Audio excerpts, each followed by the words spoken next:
right? But until you look at the cost of everything November else. elections are looming, and Donald Trump must be aware of that.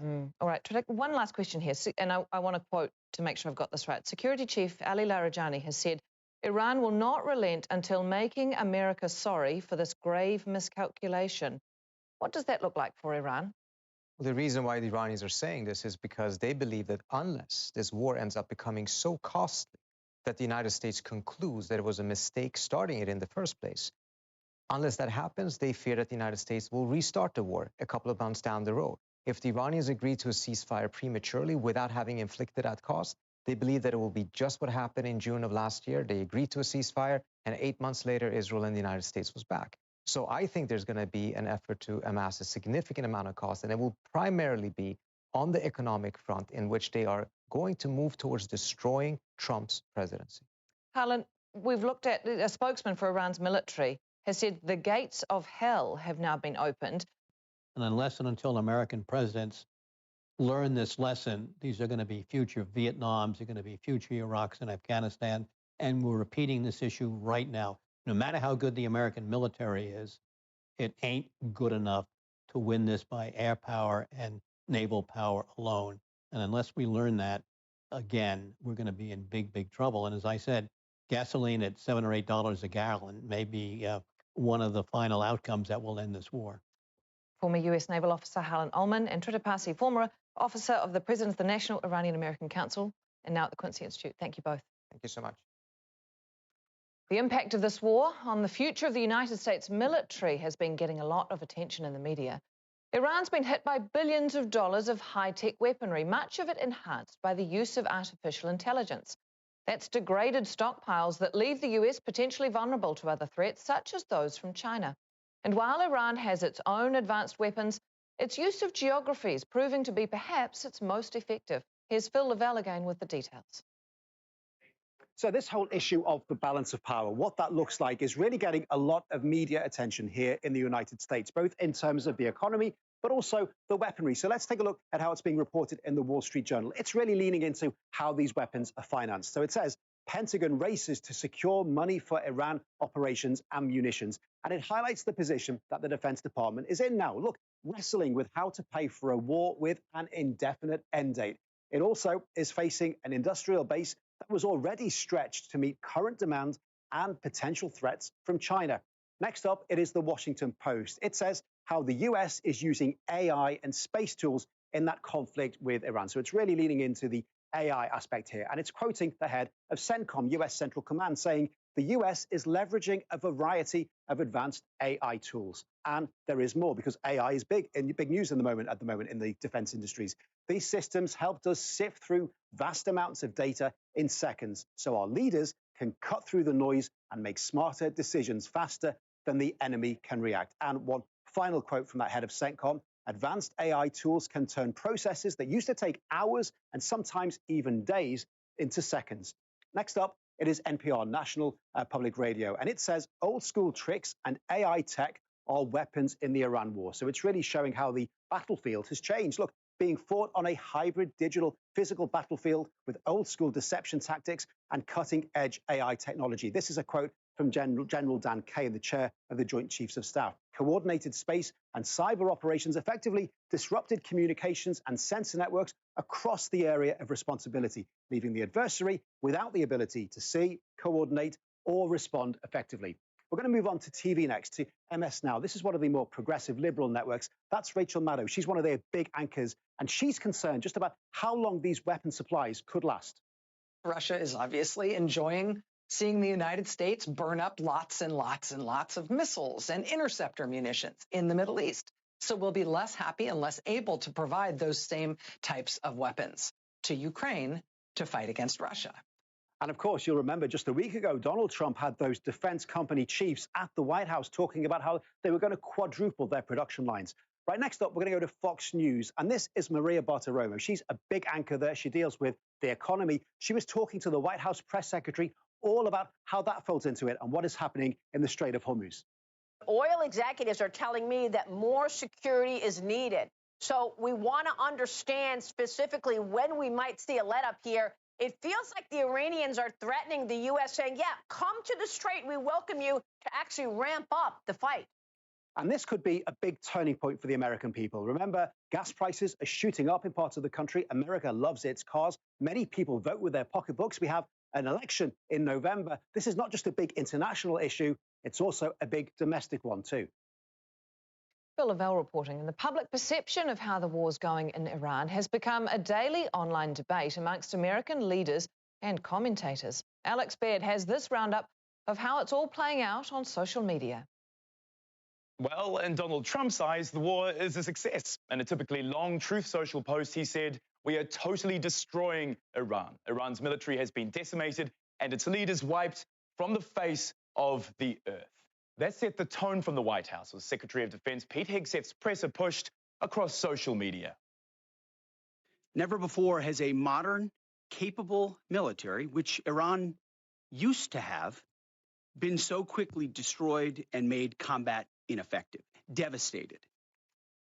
Reza Pahlavi, the son of the former Shah of Iran, is based here in the United States and has also taken to social media, echoing that White House line that the final struggle is here and telling Iranians not to sacrifice themselves for the Iranian government. But among American conservatives, there's a split from that line. Megyn Kelly, a former Fox News host and influential conservative podcaster, reposting this 5-month-old status from Charlie Kirk, who was murdered late last year, saying he saw the truth. His key messages: war would be a catastrophic mistake and could easily become a calamity. That's all for now from Washington, D.C. From the nation's capital, we'll keep following the decisions that shape America and influence the world. Do stay with us as we head back to Al Jazeera's global headquarters in Doha. Hello again. We're going to take a short break now. The news continues in less than 2 minutes. See you shortly. The United States military began major combat operations in Iran. We are not joining the US and Israeli offensive strikes. The position of the Spanish government can be summed up in 4 words: no to the war. I have condemned the massive military strikes by the United States and Israel, and I also condemn the subsequent attacks by Iran. The attacks on energy facilities that has happened on both sides is a dangerous precedent. It will cause repercussions throughout the world. We can now see a regional conflict with unintended consequences. Stay with us for the latest developments on Al Jazeera. On counting the cost. From Europe to Asia, countries are searching for alternatives to Middle Eastern oil and gas. What options do they really have? Is Russia the biggest winner? Who stands to gain and who will pay the price if the war drags on? Counting the cost on Al Jazeera. Can you really bomb a political future into existence? I don't think that's what we're trying to do. I think the objective here is to destroy the instruments of Iranian state power. Upfront tackles the big issues only on Al Jazeera.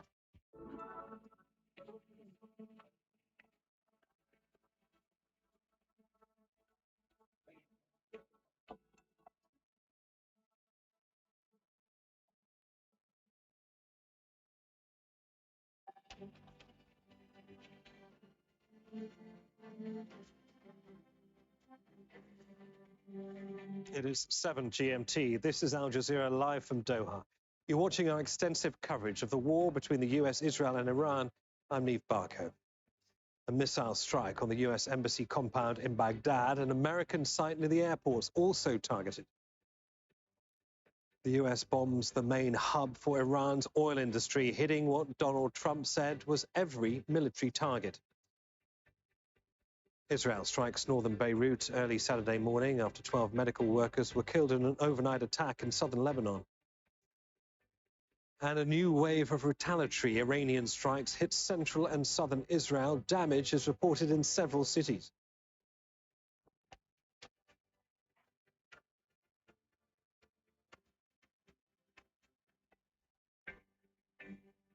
Good to have you. The war between the US, Israel and Iran is entering its 3rd week, and all sides have promised to keep the fight going. More than 2,000 people have been killed. The US embassy compound in Baghdad has been targeted in a missile attack for the 2nd time in a week. Now, the embassy is located in the capital's fortified green zone. Smoke was seen rising from the area, and there were sounds of gunfire heard around the site. No word yet on the extent of the damage there. Meanwhile, the United States has struck Iran's KHARG island, the country's main oil export hub. Well, the island is located off Iran's southwest coast, nearly 500 kilometers away from the Strait of Hormuz. It's known as the crown jewel, or the beating heart of Iran's oil industry, handling around 90% of crude exports. Well, Trump wrote on social media that while the US hit military targets on KHARG, he chose, quote, for reasons of decency, not to wipe out the oil infrastructure on the island. And he added, though, that should Iran or anyone else do anything to interfere with the free and safe passage of ships through the Strait of Hormuz, he would immediately reconsider that decision. Well, our correspondents are following all the latest developments from Washington, D.C., Doha, Tehran, Ramallah and Baghdad, where Mahmoud Abdelwahed is live for us. Mahmoud, what more do we know about this series of strikes in Iraq?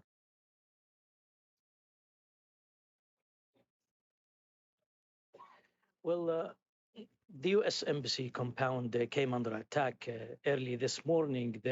The attack targeted the space communication unit that is linked to the CRAM unit, which is the air defense unit in the embassy compound. And this is, as you know, we saw smoke rising out of the compound early in the morning following that attack. And meanwhile, there have been reports about a counter airstrike in a densely populated area in the capital, Baghdad, that killed 3 people, including 2 leaders of a pro-Iran aligned armed groups. That's last night before the attack on the U.S. Embassy. But the U.S. Embassy had already warned against those possible attacks. It said that Iran-aligned armed groups pose significant threats to U.S. interests and U.S. citizens inside Iraq. It had already warned before that U.S. citizens should not travel to Iraq, and also those in Iraq should leave the country. You know that this comes also in terms of the regional conflict, the military campaign by Israel and the United States against Iran, because here in Iraq, several Iran-aligned armed groups pledge allegiance to the supreme leader that was killed in Iran, Ayatollah Khamenei. And since his death, they have vowed to retaliate, to avenge his death and attack U.S. interests in Iraq, including military bases, in retaliation for the death of the supreme leader, Ayatollah Khamenei, and the attack against Iran. There have been multiple U.S. interests that came under attacks since the beginning of this campaign. Here in Iraq, military bases, coalition bases, facilities, training facilities, the U.S. Embassy, the U.S. consulate in Erbil, which is the largest U.S. consulate in the world. Also, the Baghdad International Airport has, there is also a building or a compound that belongs to the embassy. It has come under attack several times since the beginning of this military campaign. There is a diplomatic support council there, and that center belongs to the U.S. Embassy. It came under several attacks by drones. Many of them were intercepted, and others managed to attack that center several times since the beginning of the military campaign by Israel and the United States on Iran. So here in Iraq, you have Iranian aligned armed groups attacking U.S. military facilities and U.S. interests. You have IRGC also attacking U.S. facilities and locations of Iranian Kurdish oppositions, and counterattacks by U.S. Israeli airstrikes targeting locations of Iran-aligned armed groups in Iraq. Mahmoud Abdelwahed in Baghdad, many thanks. Roslyn Jordan is in Washington, D.C. Ros, let's take in some of the developments. Clearly, as we've just been hearing from Mahmoud Abdelwahed, pretty much anything with the label Made in America on it seems to be fair game for the Iranians at the moment. But let's focus on this, because Trump has issued an ultimatum on the Strait of Hormuz being closed by the Iranians. 2,500 specialized Marines are on their way to the region. What does all of this mean? Well, analysts are suggesting after the news of the 31st Marine Expeditionary Unit, or 31st MU, leaving their home port in Japan for the Middle East. They are suggesting that this may be not just the first use of ground troops in the U.S.'s war on Iran, but also the possibility that these troops could be used perhaps to take over control of the oil refinery part of Kars Island and essentially remove part of Iran's ability to basically function economically. The idea, according to these analysts, is that this possibly could force Tehran to capitulate and bring about a quick end to the war. Now, again, these are analysts who are speculating that is what this could be used for, but certainly the idea that you're going to bring in forces that have a hybrid role, both on the high seas and ground troop purposes, is a very interesting development because up until now, the Trump administration hasn't been very clear about whether it felt the need to use ground troops as part of its war effort in Iran. Okay, well, let's put that to Towed Asadi, who's in Tehran for us. Towed, so Donald Trump says that the US has obliterated every military target on KHARG Island that Roslyn was just telling us about. Give us an idea of the significance of this island to Iran and what this operation essentially means for the country.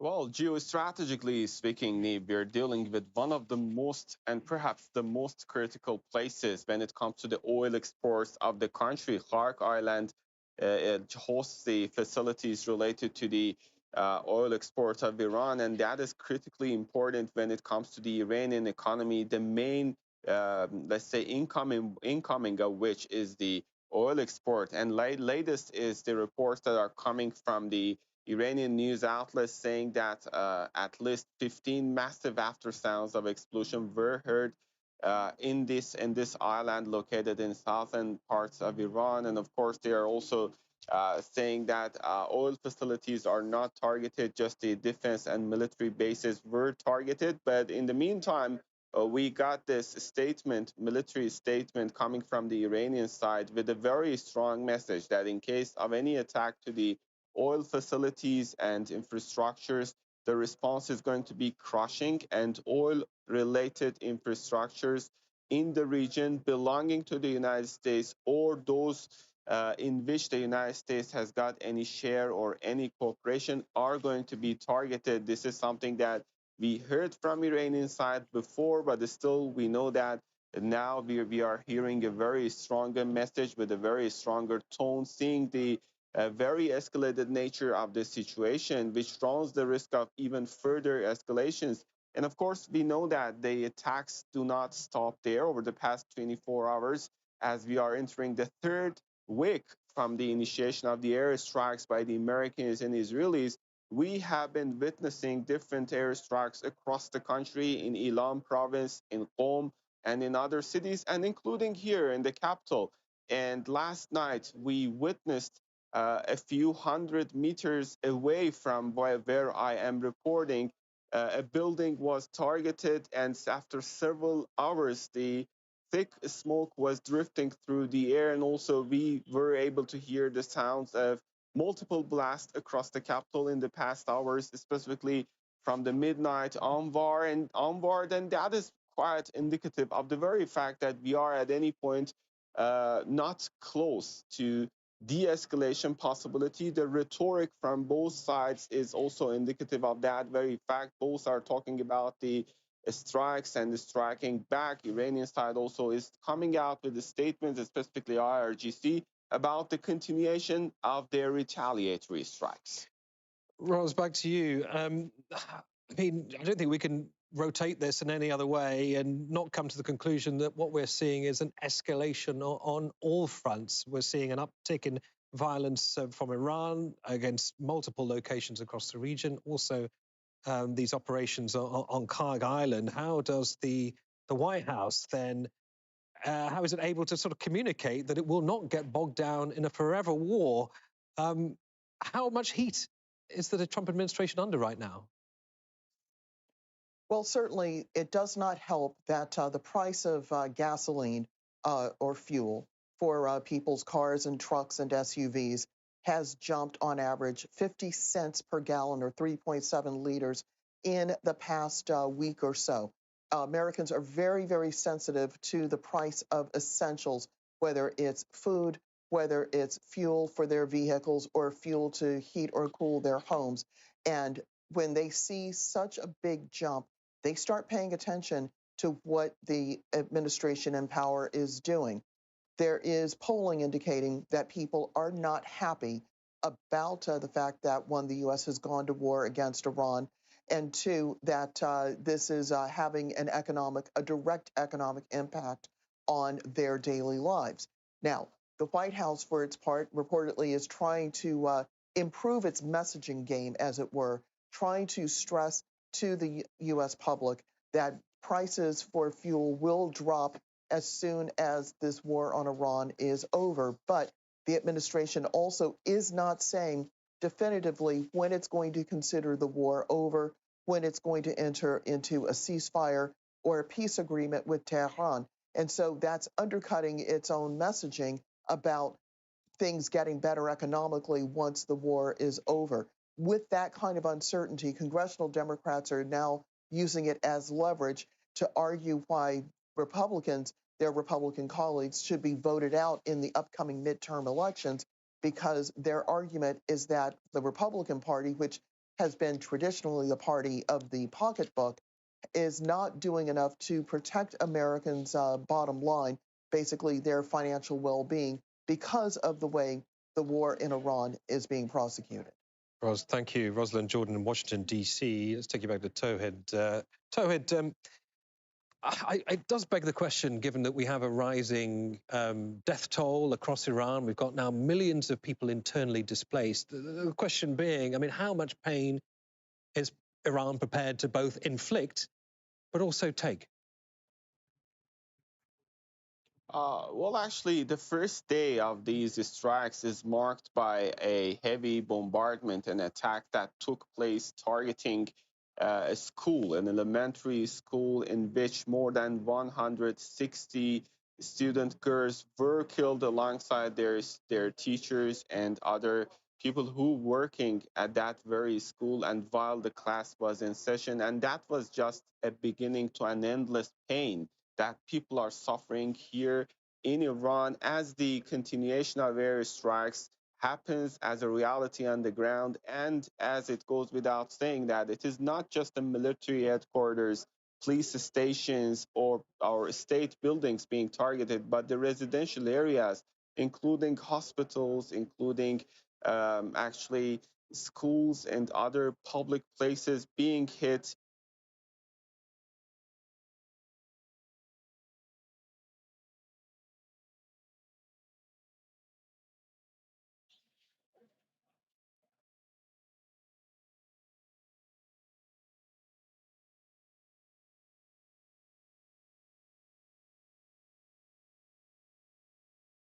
Demolished, as we saw in one of the neighborhoods we were, and we saw the amount of damage being massive, being enormous. And of course, when it comes to behind these rubble, we know that this toll is also concerning. The latest says at least 1,400 people have lost their lives, with many, many more injured. And of course, we know that when it comes to residential areas, they are saying that more than 21,000 civilian units were also hit, some of them demolished, some of them damaged in different degrees. But speaking of the death toll, speaking of the human actually pain, we have to keep in mind that we are not talking about numbers. We are talking about the huge amount of pressure upon a people who were already under a tough situation. Let's keep in mind that Iranians over the past few years were dealing with a deteriorated economy, and then they had the war back in June, and then they had the pressure about the potentiality of a next war. And also there were some actually demonstrations, there were some protests taking place in December. All in all, this was a situation highlighted by pressure for Iranians, and all of a sudden they saw the country in the middle of a war that right now seems to be far from any sort of de-escalation. For further details, let's take a look. After US and Israeli attacks began targeting Iran last month, their offensive has only intensified. Strikes have killed hundreds of people and displaced millions more across the country. Here in the capital city, Tehran, the roar of fighter jets has become a grim part of daily life. Military headquarters, police stations, and state buildings have come under repeated attack. But the fallout has been much more widespread. It's been 2 weeks since the US and Israel have launched a campaign of airstrikes across Iran, including this neighborhood in the capital. The government says those attacks have already hit thousands of civilian sites. In total, Iran's Red Crescent says more than 21,000 civilian structures have been affected so far. These include homes and apartments, commercial buildings such as shops and factories, healthcare facilities, schools, and even buildings affiliated with the Red Crescent. In some neighborhoods, the scope of destruction has been enormous. But beyond the rubble of shattered buildings, the human cost of war is growing. Up to today, unfortunately, 18,551 people have been injured and 1,444 killed, not including those who may still be under the rubble or whose status remains unknown. Of this number, 223 are women. 200 of the martyrs are children under 18, including 11 under the age of 5.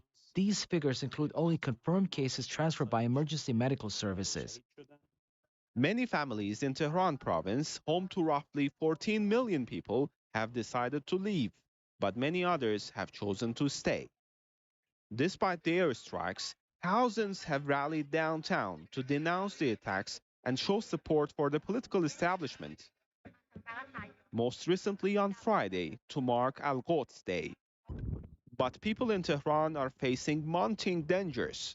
After recent US-Israeli attacks on oil facilities, the capital was left under a dark cloud of toxic smoke. Health officials warn that could contaminate the soil and water, posing long-term health risks. Even once the fighting is over, people in Iran will be left with the consequences. Their homes destroyed and families scarred by a war they never asked for. Toida Sadi, Al Jazeera, Tehran. Well, Israel continues its bombardment across Lebanon. One person was killed in an airstrike on the Burj Hammoud residential area in northern Beirut, that in the early hours of the morning. The area isn't under Israel's forced evacuation orders. And Lebanon's health ministry says a separate attack in the south killed at least 12 medical workers. An airstrike hit a primary healthcare center in Burj Kalawiya. It came hours after another strike targeted health workers in a nearby town, killing 2 people and wounding 3 others. Heidi Pett was at the local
mistakenly approached us. The aircraft landed, and then they continued bombing. Welcome to Beirut. No other airlines are willing to take such risks, as an almost deserted airport demonstrates.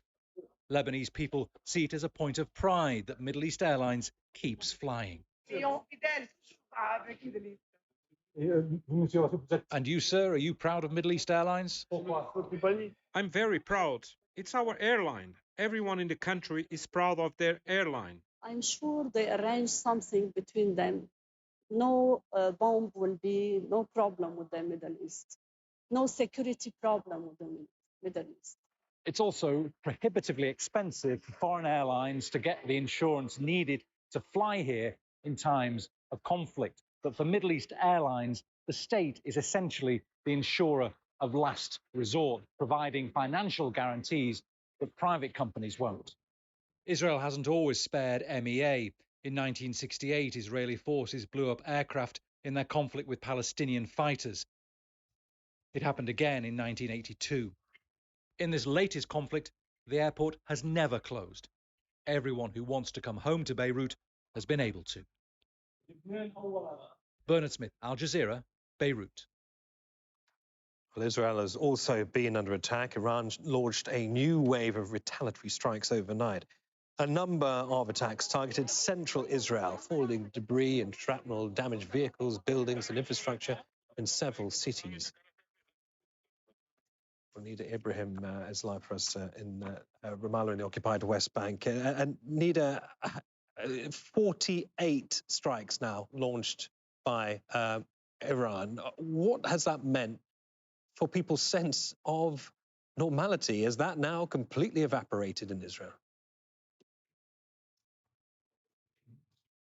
Well, we are entering now the third week of the war, where Israelis have been going to shelters every now and then, sometimes staying for hours at a time, as well as impact being reported in several areas. Now, it's not clear whether that is a result of the failure of aerial defense systems. This is something that Iran, of course, talks about, or it's because they're economizing the intercepting missiles. If they're not hitting strategic areas or residential areas, then there's no need to intercept them.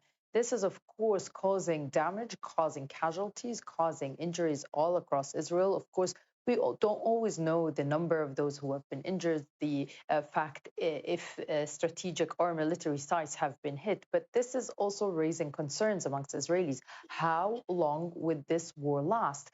Now, when it comes to Hezbollah, the Israeli prime minister, the Israeli officials that they are trying not to evacuate these communities as a way to signal to these communities that they are safe. And in fact, they're saying that the need to go into southern Lebanon to expand the military operation there is because they want to protect these communities. That is proving more difficult than anticipated. And we've heard a lot of military analysts saying that they had undermined Hezbollah, and now they are seeing how many rockets they could send, and specifically that they're worried about certain munition that the party has that could reach long-range areas. The same cannot be said about Iran. According to certain military analysts speaking to Ma'arif, a newspaper in Israel, they say that they don't think that Iran was as tough as they expected it to be. Its military capabilities have been weakened. Still, we are talking about the third week, and Iran is still sending missiles into Israel. The one that worries them the most is the one with the fragmenting warheads, the cluster munitions that splinters across and causes damage. As a result, 2 Israelis have been declared injured by the Israeli ambulance service from attacks that happened late Friday evening until today. Nida, the Israeli government has just extended nationwide emergency orders through to the end of March. I mean, what does this domestic lockdown signal, do you think? Does it suggest, as you've been talking about, that maybe the country might be pushing ahead with its long-threatened full-scale ground operation in southern Lebanon? Well, it feels like Israel has been waiting for that moment to crack down more and more on Hezbollah and push further troops into southern Lebanon to create what the Israelis have been calling a security buffer zone in an attempt to thwart and diminish Hezbollah's ability to threaten communities in northern Israel. Of course, we know that Israeli officials have been saying that they want to continue with this war, they want to weaken Hezbollah and Iran, and they were actually worried that the US administration would end the war, in their words, prematurely. That's why they've been pushing with their lobbying, with their meetings, with their talks with the Americans, that they still need more time, and any end to the war prematurely would play in the favor of Iran and Hezbollah. But you have this domestic element to take care of and to put into consideration, because we have been noticing in the polls that Netanyahu's popularity has not increased during this war, which signals that he needs to pay attention to his base, his popularity, the Israeli people who do not want to see themselves being dragged into a war of attrition. This is something that is considered a nightmare to many Israelis. They're not used to being in shelters all the time, to being in a war zone, not being able to work, go to schools, have any source of normalcy. And even though in the beginning 2 weeks we've seen the Israeli authorities trying to ease restrictions as a way to normalize the situation, to bring some relief, if you may, to the communities, but they soon had to restrict them because of the continued barrages of rockets that are sometimes being coordinated between Hezbollah and Iran to try and overwhelm the Israeli aerial defenses. Nida, thank you. Nida Ibrahim in Ramallah. Now, several countries across the Gulf say they've intercepted Iranian drones and missiles. At least 2 people were killed in Oman when shrapnel from an intercepted drone fell in the Sohar province. Another drone attack damaged fuel tanks at the southern port of Salalah. Saudi Arabia's defense ministry says its forces destroyed drones heading towards the Sheba oil field. And in Bahrain, civil defense teams brought a fire under control after an Iranian strike hit fuel storage tanks. And Qatar's defense ministry says it intercepted an Iranian missile attack. Dmitry Medvedenko is live for us in Doha, monitoring all the developments across the Gulf. There is one common thread here, Dmitry, when it comes to attacks in multiple countries in the region, and these are attacks on energy facilities, and it's claimed the lives of a couple of people in Oman. Yeah, that's correct, Neve. In fact, after this warning from Iran, after the attack on KHARG Island by the US, Iran has said that it will be targeting US interests in oil and gas across the Gulf, across the Middle East. That's quite concerning, I believe, for many of these countries, because there are plenty of business projects, joint ventures in this region between companies like ExxonMobil, ConocoPhillips, Chevron, Occidental, all across the Gulf. So these attacks have already happened, for example, here in Qatar, in the Ras Laffan LNG terminal, for example. That was hit in the beginning of this conflict, and Qatar has curtailed some of its LNG production ever since. So the developments that have been happening in the past 24 hours also indicate there's no abating to these attacks, the retaliatory strikes from Iran. Here in Doha, in the middle of the night, 1:30 in the morning, we heard a blast that was basically felt all across the city. Some parts of the city were evacuated for the first time in the 14 days of this conflict. That's Musharraf, an education city. Some people having to spend 2-3 hours in shelters before they're allowed to come back to their beds and continue sleeping. 5:45 in the morning, more interceptions. Now also we've had Saudi Arabia reporting that there have been drones flying not just into the east of the country, which has been a daily occurrence. There's an oil field there, the Shaiba, as you mentioned, but also to the Al-Kharj province, which is right next to Riyadh. Dmitry, many thanks. Dmitry Medvedenko, live for us here in Doha. Well, you are watching Al Jazeera. Here's a reminder of our top stories this hour. The US Embassy compound in Iraq's capital has been targeted in a suspected missile attack. The embassy is located in Baghdad's fortified green zone. Smoke was seen rising from the area and gunfire was heard around the site. It's the second attack in a week. The US has struck Iran's KHARG Island, the country's main oil export hub. President Donald Trump said only military targets were hit, but he warned oil infrastructure may be targeted if Iran continues to disrupt shipping in the Strait of Hormuz. Lebanon's health ministry says an Israeli attack in the south has killed at least 12 medical workers. An airstrike hit a primary healthcare center in Burj Khalifa. It came hours after another strike targeted health workers in a nearby town, killing 2 people and wounding 3 others. Okay, well, let's take a closer look at the importance of KHARG Island, which Donald Trump says was heavily bombed by the US military. It's a small island in the northern Gulf, about 25 kilometers off the Iranian mainland. The island is a main hub for oil exports, handling around 90 to 95% of Iran's crude shipments to global markets. Oil from inland fields is transported through pipelines to the island, where it's stored in large facilities before being loaded onto tankers. KHARG has a major advantage: deep waters close to shore, allowing large tankers to dock. It also has its own airport to bring in workers and supplies. Well, as the Strait of Hormuz remains mostly closed to shipping, the Pentagon is dismissing concerns about the rising costs. US Defense Secretary Pete Hegseth says Iran is blocking vital oil and gas shipments out of desperation. As for what might happen next, the Trump administration are sending conflicting messages. Patrick Culhane has this from Washington, D.C. Repeated videos show the clear danger for ships trying to get through the Strait of Hormuz, causing a drastic drop in shipping through the narrow waterway. Iran says it will stay closed until the war ends, a perceived strength the Pentagon is trying to portray differently. And as the world is seeing, they are exercising sheer desperation in the Straits of Hormuz.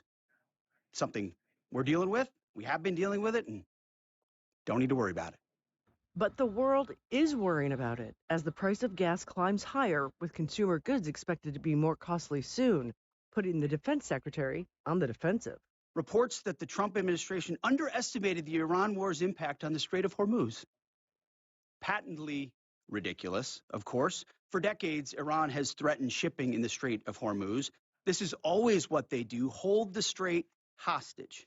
Still, the Iranians were able to do just that, still are. As for deploying military escort ships, different stories from different members of the cabinet. The energy secretary saying it could happen by the end of the month. It can't happen now. We're simply not ready. All of our military assets right now are focused on destroying Iran's offensive capabilities. The Treasury Secretary also downplaying the issue. That was always in our planning, that there's the chance that U.S. Navy or perhaps an international coalition will be escorting oil tankers through. There are, in fact, tankers coming through now. Iranian tankers, I believe some Chinese flag tankers have come through. So we know that they have not mined the straits. The defense secretary also says there's no evidence mines are being placed, but several media reports citing unnamed officials say the U.S. does in fact believe mines are being placed in the strait. And there is also a continued concern about shore-fired missiles, which the chairman of the Joint Chiefs of Staff says is still very much a threat. We've made progress, but Iran still has the capability to harm friendly forces in commercial shipping, and our work on this effort continues. If mines have been placed, it could mean continued delays through the critical strait long after the war is over. Patty Culhane, Al Jazeera, Washington. Well, joining me in the studio is Al Jazeera's Rasul Soda, who's reported extensively from Iran, and Zaydoun Al-Kanani, Middle East politics lecturer at Georgetown University here in Qatar. Very warm welcome to both of you. If I can start with you, Zaydoun, because how do we connect the dots here? Why does the American operation against KHARG Island potentially impact on what's going on in the Strait of Hormuz? Is that what the Americans are hoping, and is it likely to potentially work? Well, it seems like it's a U.S. response in trying to undermine Iran's economic attempt to use a political and economic leverage through the Strait of Hormuz. It's also a way to witness a multilateral expansion of the Trump or the U.S. strategy in this war, trying to find a different way in pressuring Iran. We've noticed a military U.S. airstrikes. We also noticed attacks on civilian infrastructure, and further political rhetoric and discourse that ensures the U.S. insistence on a regime change, or previously speaking, a complete surrender. That discourse has gradually changed into claiming that they have targeted the main fundamental power structures of the regime, perhaps indicating that they're done with the job in a way that would seem as a symbolic success to them. And now they'll have to deal with the economic consequences regionally and globally. So it seems like we will be witnessing a lot of strategic tactics that are focusing on the money, but not necessarily on the armament.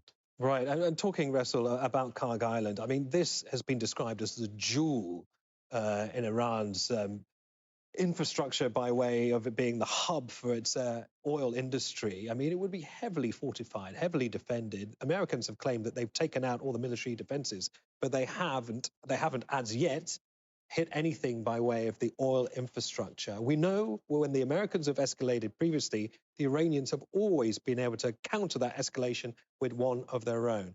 What should we make of what to expect from Iran? I think two things. First, here, when it comes to the conventional confrontation, so Iranian firepower is no match of American firepower. So Iranians eventually are going to respond, but not conventionally. So they are going to employ some of the asymmetric warfare.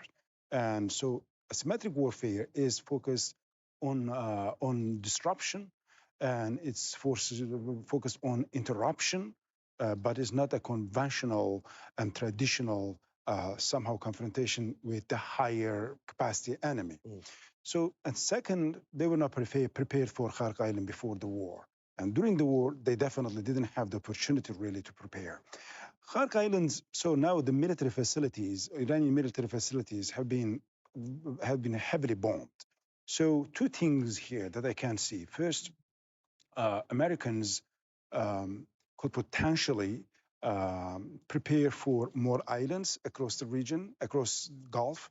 KHARG Island is one of that. And the second one, they have already hit the Kish Island as well.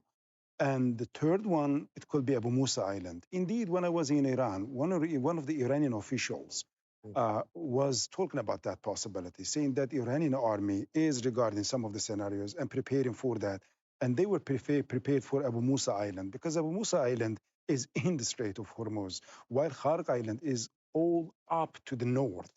So here, we might see the preparations one step before Americans putting the troops on the ground, whether it's KHARG Island, and also that could be the preparation for the more islands as well. However, recently I was talking to one of the American officials, the previous officials, let's say, but the high-ranking one during the Obama and Biden administration, and he said that more and more he sees the possibility of Americans not only put troops on the ground on islands, but on Ahwaz region as well. And Ahwaz is where the majority of Iranian oil and gas is being extracted. Back to you, Zaidun. If that is a possible scenario, and we have heard that the 31st Marine Expeditionary Unit, this is a highly specialized amphibious unit, is being relocated from Japan to the region at the moment. If the intention is to potentially, or at least send the signal that they could put boots on the ground on Iranian sovereign territory, what could possibly be Iran's reaction to that? We have known in the past that when you escalate, the response from this Iranian leadership is to close ranks, to reinforce its rigid ideology. Well, prior to that, we also have to imagine if Trump will enjoy a political domestic approval to be on the ground. But if we were to look at it strategically, invading a country on its own ground, given that the military strategic aspects will be mostly planned and knowledgeable from the Iranian side. The IRGC has previous experience and former experience in on-ground attacks across the region. It has a proxy network, an array proxy network across the region, which means they have previous experiences in dealing with on-ground military confrontation. The U.S. involvement on the ground may translate into further escalating, but also centralizing the conflict in Iran, which may decrease the pressure in the region, as Iran will have to focus on the ground with the boots on the ground, and that will perhaps decrease the attacks that have been happening in the region.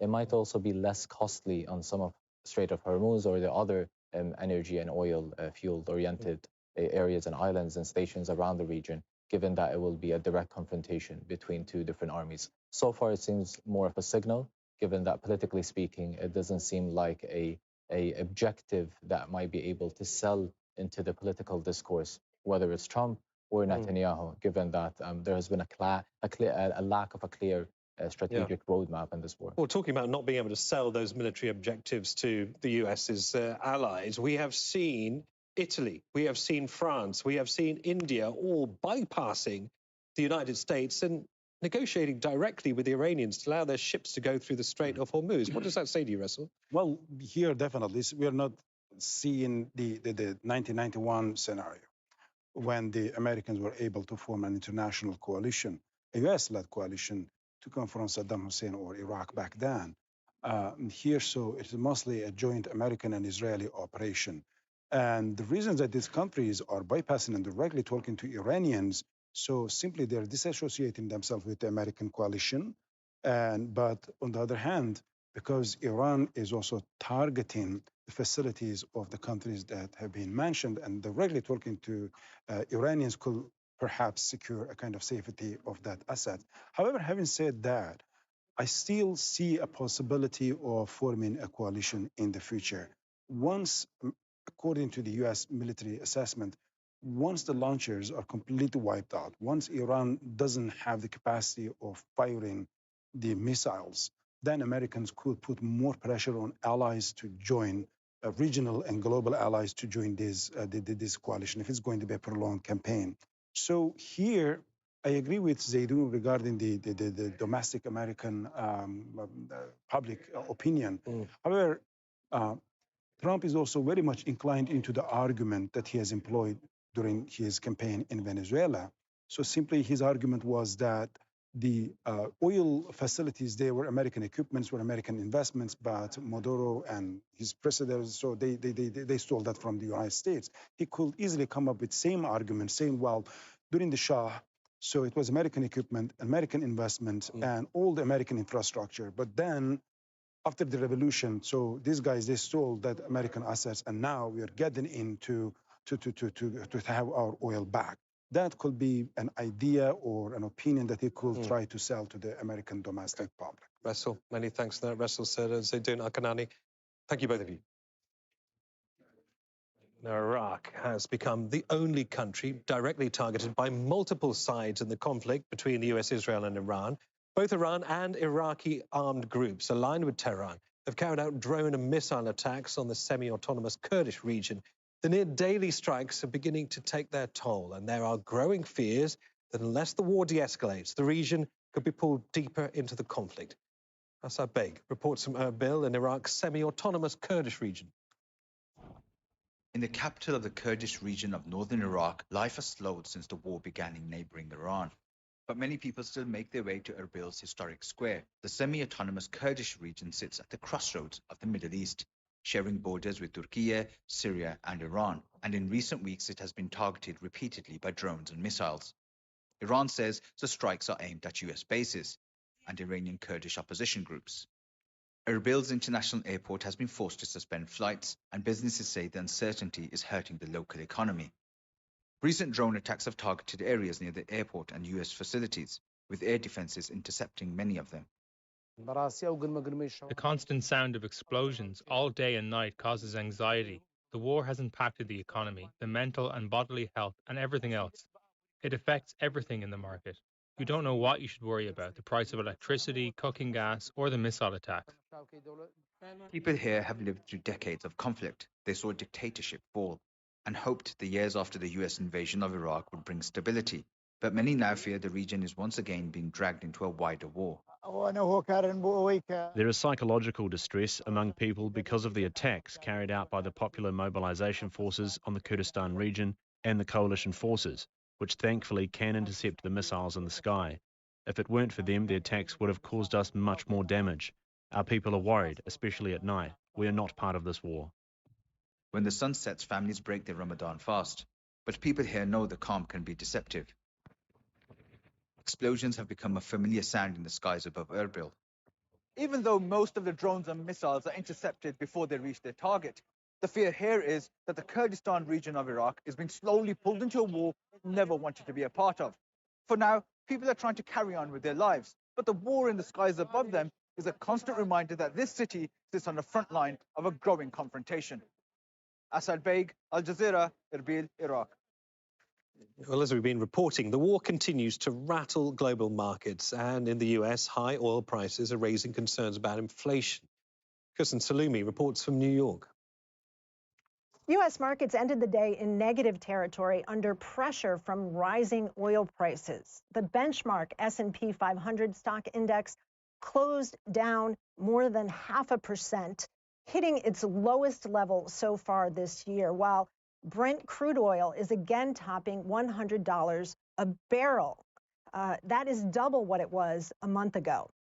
It's been a volatile week all around as investors react to the latest moves and expectations in the Middle East conflict. The longer it continues, they know the greater the impact will be on the economy overall. There's rising concern on Wall Street about the potential for stagflation. That's when inflation continues higher and growth is lower. And data released on Friday tends to show that growth has been slowing here in the United States.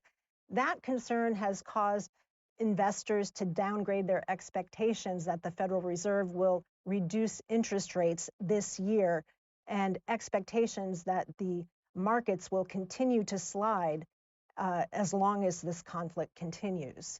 Kristen Salumi, Al Jazeera, New York. Well, Japan imports nearly 90% of its energy, most of it from the Middle East, and more than 2/3 of that is imported through the Strait of Hormuz. Japan says it will release stockpiled crude and cap gasoline prices to stave off a disruption to oil supplies. Patrick Falk went to the port town of Misaki, where the fishing industry faces tough days ahead. Misaki Port to the south of Tokyo is a hub for deep-sea fishing, popular among day trippers from the capital. It's nicknamed Tuna Town, and seafood restaurants specialize in serving the best cuts of the fish in Japan. Eating tuna is cheap here compared to in Tokyo, but rising fuel costs seem certain to make it pricier. When it comes to things like tuna, the fishermen have to go out, and when fuel costs go up, it gets more expensive. Even before the Iran crisis, seafood prices have surged over the past year, outpacing broader food inflation in Japan. Declining catches are partly to blame. Fishermen fear developments in the Middle East will add to the pressure. If things don't change, we'll have to raise prices. Otherwise, we won't be able to continue. Japan imports about 95% of its crude oil from the Middle East, leaving it highly exposed to the effective blockade in the Strait of Hormuz. The government warns oil imports could drop significantly from late March. To manage potential shortages, it says domestic stockpiles will be released to refiners by as early as Monday. But prolonged disruption could ripple through Japan's economy and squeeze industries that rely heavily on fuel. For fishermen, the tide is uncertain. Patrick Falk, Al Jazeera, Misaki, Japan. The backlog of travellers unable to transit through the Middle East is growing. In Thailand, one of the world's most popular tourist destinations, more than 400 flights have been affected, disrupting the holiday plans of tens of thousands of people. From Bangkok, Tony Cheng has this report. It was supposed to be a couple of months' escape from the bleak British winter for Sam and Mark. Instead, they're now worrying about how to get home. Their original flight through Doha has been cancelled, and they've no idea when a new seat will be available. The frustration mainly is through the communication, and I would have thought since COVID they might have had a better contingency plan in place. The beaches of Southeast Asia are a popular choice for tourists seeking to escape the cold weather. Few would have imagined that the war in Iran would impact their plans. But 20,000 flights have been cancelled globally in recent weeks, leaving more than 400,000 people stranded. Hi everyone, update on Brits stuck in Thailand. Many passengers, frustrated by the lack of information from airlines and governments, have turned to social media. Right now there's a lot of misinformation circulating. The media are saying a small number of flights are leaving Doha and Abu Dhabi, but if you actually check the departure boards in the airport, transit flights remain cancelled. The Thai government's offered financial assistance to some passengers, but stiff requirements mean few will qualify. Visas will be extended, they say, but information is scarce. It's estimated that clearing the backlog of passengers who are currently stuck here could take as long as a month. But the bigger problem for Thailand is that as people start to make bookings for a perfect summer holiday on a paradise beach in Southeast Asia, they're not going to want to travel through the Middle East. Tony Cheng, Al Jazeera, Suvarnabhumi Airport, Bangkok.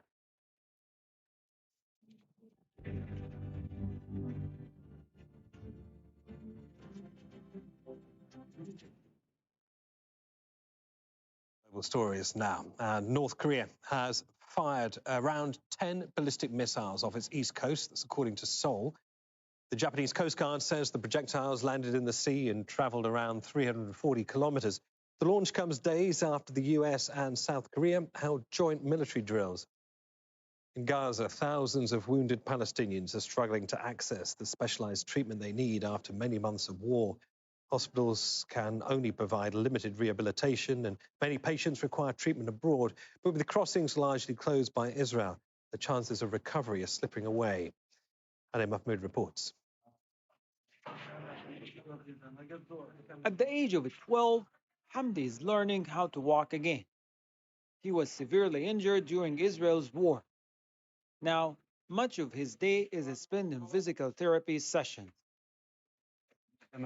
Every day, he watches kids playing football and starts crying. He asks me, why am I not like them? Why can't I walk? Doctors say early and intensive treatment is critical for patients with severe spinal and nerve injuries. But more than 2 years of Israeli bombardment have decimated Gaza health system. We bring him here for physiotherapy while we wait for approval to travel abroad to remove the shrapnel from his body. Doctors say that if he can have the surgery, there is still a chance he could walk again. Even though Hamdi has permission to leave, he is trapped in Gaza because the Israeli military has shut down the Rafah crossing. After a long wait, we finally managed to get him a referral for treatment abroad, but then the crossing closed. Even with a specialized treatment, recovery can take months, sometimes years. 6 months into the ceasefire, thousands of wounded Palestinians, many of them as children, are still waiting for medical evacuation. Inside this hospital, hundreds of patients are waiting desperately for medical evacuation. Doctors are saying advanced rehabilitation is crucial for patients recovering from spinal injuries. But as long as Gaza remains closed, Hamdi and his family are left waiting, and his chances of walking again fade away. Hani Mahmoud, Al Jazeera, from Gaza City, Palestine. Cuba's President Miguel Diaz-Canel says his government has held talks with the US to discuss Washington's blockade on his country. The US has cut off oil supplies from Venezuela and Mexico, crippling the Cuban economy and triggering a humanitarian crisis. No fuel has entered the country in 3 months. The president says declining fuel reserves have made Cuba's electrical grid increasingly unstable. Ed Augustin is in the Cuban capital and takes a look at the impact of the blockade. I'm on an electric tricycle in downtown Havana, and as you can see behind me, the streets are almost dead. There's hardly any vehicles, public transport has almost been completely cut. And so electric scooters and electric tricycles like this have fast become one of the only ways to travel around in Cuba. And that's because the Trump administration right now is imposing what amounts to an oil blockade on the island of Cuba. At the beginning of January, US Special Forces abducted Venezuelan President Nicolas Maduro. Since then, not a drop of Venezuelan crude has touched these island shores. That left Mexico, one of the last, in fact, the last major oil supplier to Cuba. But Mexico buckled in late January after the Trump administration threatened tariffs on any country delivering Cuba fuel. On Friday morning, Cuban President Miguel Diaz-Canel addressed the nation about the island's critical fuel situation. The blame lies with the energy blockade that has been imposed on us. How many countries are there which could survive an energy blockade for 3 months and manage to maintain the levels of electricity generation that we have maintained? On Thursday, the Cuban government put an end to weeks of speculation about whether or not there are negotiations between the Cuban government and the Trump administration. It recognized that talks between the two governments are indeed underway. And there was also a prisoner release. 51 prisoners are soon to be released, the Cuban government says, and they say that that prisoner release was done in consultation with the Vatican. Now, the Catholic Church's role here is intriguing because 12 years ago, when the diplomatic relations between the US and Cuba were re-established during the Obama administration and the Raul Castro administration, during that time, the Catholic Church was at the heart of it. They were playing a role of guarantor of those negotiations. So, what do we know? That negotiations are underway. What do we not know? What they're talking about, and whether or not an agreement, a deal, so to speak, might be struck. Ed Augustin, Havana, Al Jazeera. The criminal investigation into US Federal Reserve Chair Jerome Powell is in limbo after a judge blocked subpoenas issued by the Justice Department. The probe, led by Trump appointee Jeanine Pirro, alleges Powell made false statements in testimony before Congress. He was being questioned about the $2.5 billion renovation of the Fed's historic headquarters, but Friday's judgment ruled there was no evidence of any crime other than displeasing the president. OK, we're going to take a short break now. The news continues after the break. See you shortly.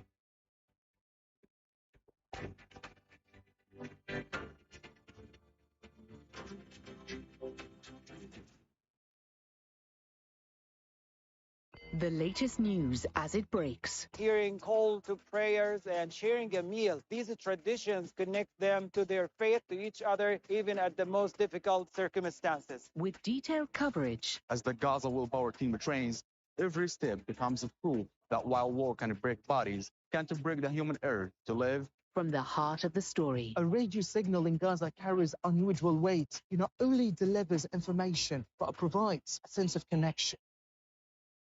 I'm Folie Batibo. I'm a presenter. I've been a journalist for 20 years and covered wars and their devastating impact, especially on the lives of women and children. But what inspires me to continue my work and make sure their voices are heard is their untold resilience in the face of such devastating hardship. And we, as journalists, have a collective responsibility to make sure their stories are told. And my work here at Al Jazeera allows me to do that. We make sure the stories of those most affected by wars and conflict are heard. We saw this exact same pattern happen in Gaza, the same lazy, flattened reporting that we saw in Gaza when it comes to the war on Iran. The Listening Post decodes the media on Al Jazeera.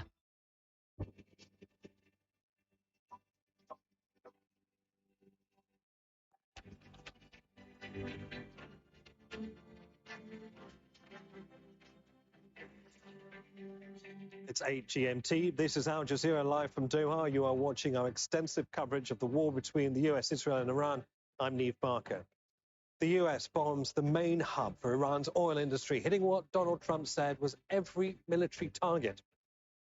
The US embassy compound in Baghdad is hit by a missile strike. An American site near the airport's also targeted. Also ahead. I'm Bernard Smith at Beirut's International Airport. We'll tell you why the country's airline is the only one still flying. And a new wave of retaliatory Iranian strikes hit central and southern Israel. Damage is reported in several cities.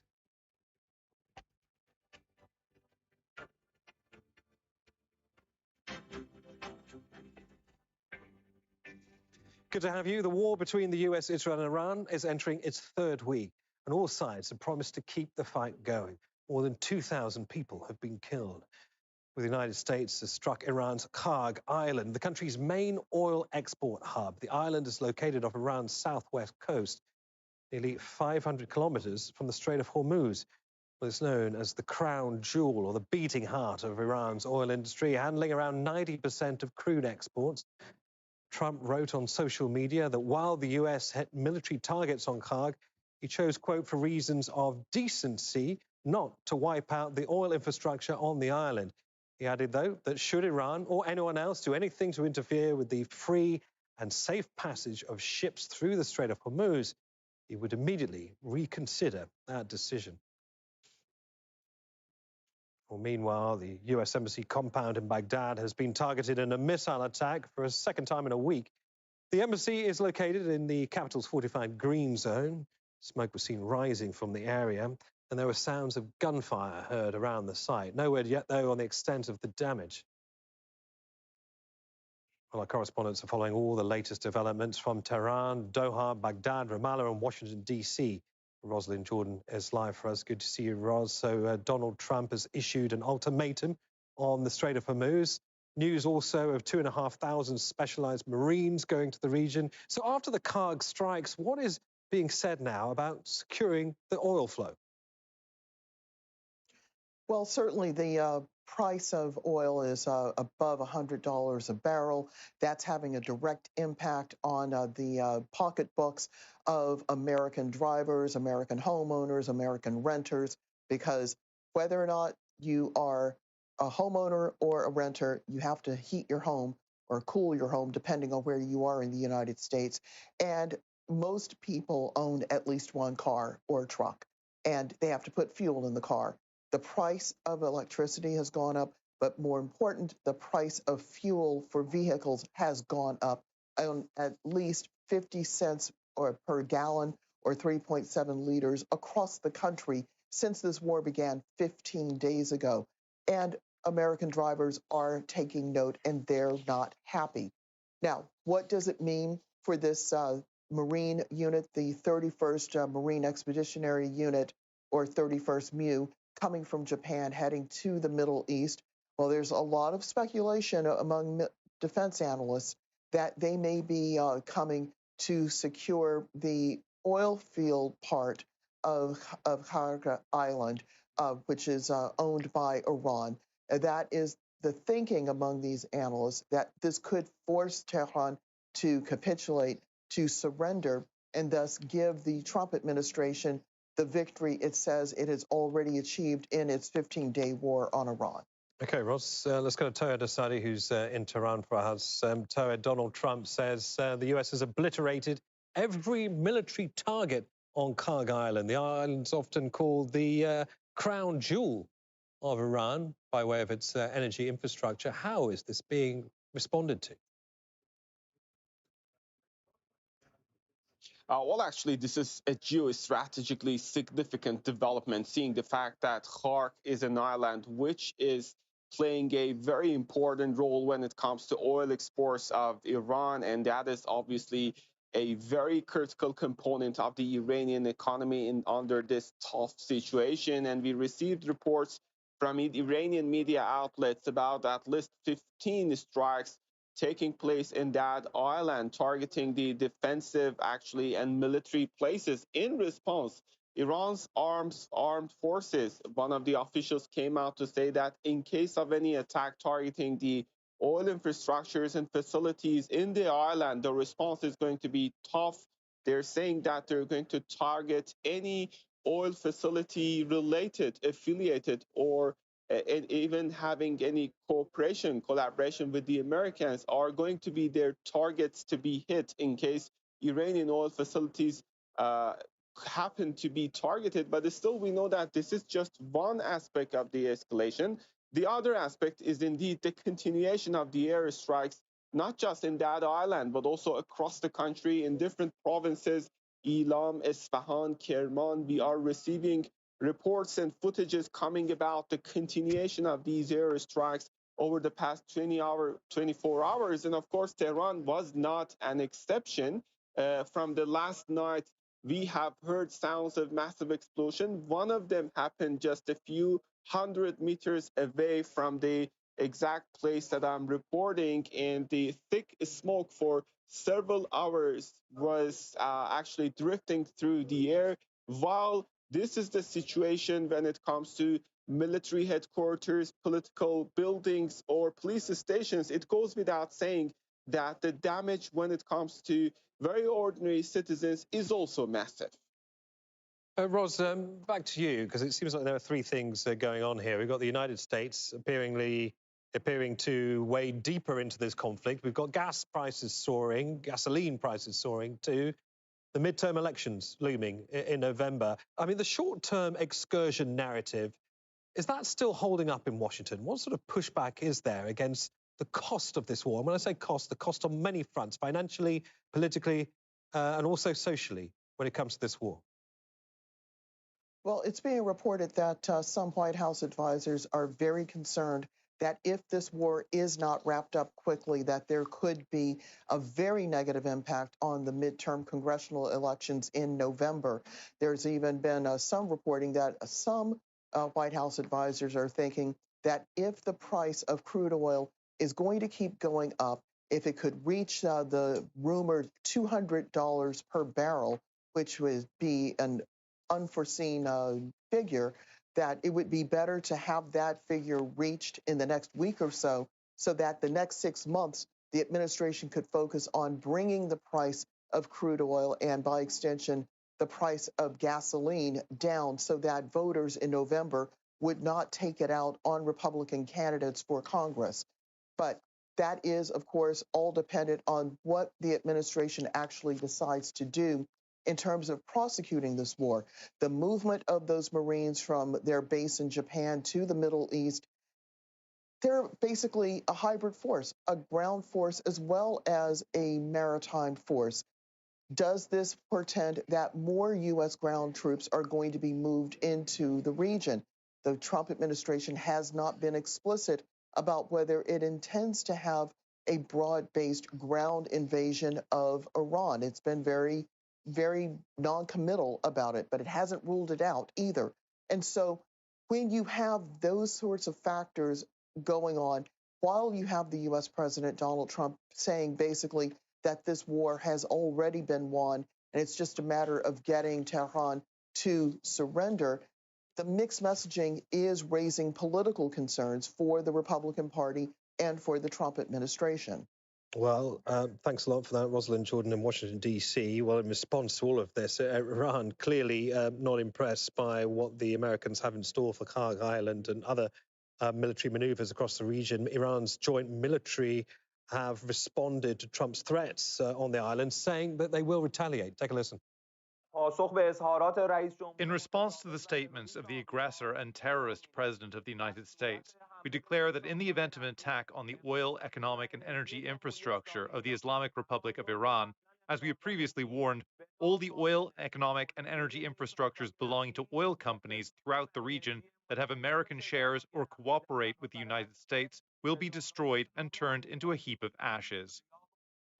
Toad, I don't think we should be surprised by the fighting talk that we just heard there, given the prospect of what this might mean for Iran.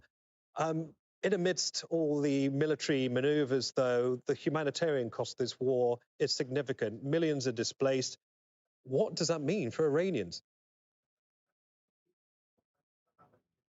Well, actually, the first day of the initiation of these airstrikes by the Americans and Israelis is not just marked by the airstrikes that targeted the office of Iran's Supreme Leader Ayatollah Ali Khamenei, but also another important development, which was the attack on an elementary school in Minab in southern Iran, which resulted in killing of more than 160 student girls in that elementary school while the class was in session. And since then, very ordinary citizens continue to face the suffrage and continue to face the pain of this ongoing airstrikes, which is not targeting just military places, but also very residential areas, including the schools, hospitals, and the houses and apartments of very ordinary people living here in the capital and, of course, across the different cities, more than 200 cities, which have been the scene of the continued airstrikes by the Americans and Israelis. On the latest, we know that they're saying more than 1,400 people have lost their lives, with many more injured. But we know that seeing the ongoing nature of these strikes, this official number could, as a matter of misfortune, even grow up further. And of course, when it comes to civilian infrastructures, we know that more than 21,000 units, including houses, schools, including even buildings affiliated with the Red Crescent, have been targeted. Some of them hit, some of them fully damaged, and some of them partially actually disrupted. As this impact is unfolding, let's take a look together about further details. After US and Israeli attacks began targeting Iran last month, their offensive has only intensified. Strikes have killed hundreds of people and displaced millions more across the country. Here in the capital city, Tehran, the roar of fighter jets has become a grim part of daily life. Military headquarters, police stations, and state buildings have come under repeated attack. But the fallout has been much more widespread. It's been 2 weeks since the US and Israel have launched a campaign of airstrikes across Iran, including this neighborhood in the capital. The government says those attacks have already hit thousands of civilian sites. In total, Iran's Red Crescent says more than 21,000 civilian structures have been affected so far. These include homes and apartments, commercial buildings such as shops and factories, healthcare facilities, schools, and even buildings affiliated with the Red Crescent. In some neighborhoods, the scope of destruction has been enormous. But beyond the rubble of shattered buildings, the human cost of war is growing. Up to today, unfortunately, 18,551 people have been injured and 1,444 killed, not including those who may still be under the rubble or whose status remains unknown. Of this number, 223 are women. 200 of the martyrs are children under 18, including 11 under the age of 5.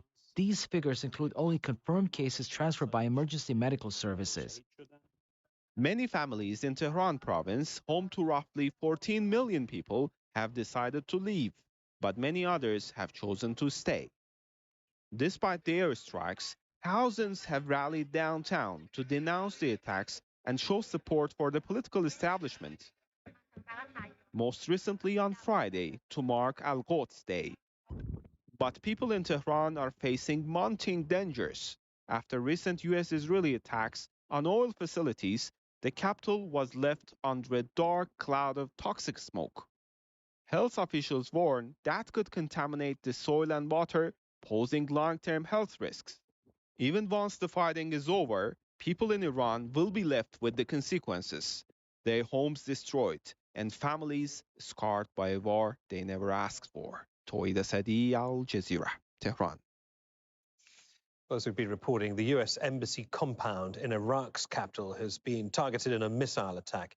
It's the latest attack inside Iraq, which has been coping with strikes against US sites, as well as on Kurdish and Iran-backed armed groups. Another American-affiliated location near Baghdad airport was also targeted by a drone on Saturday morning. For more on this, let's bring in Mahmoud Abdelwahed in Baghdad. So multiple targets hit, Mahmoud. What more are you learning about these strikes?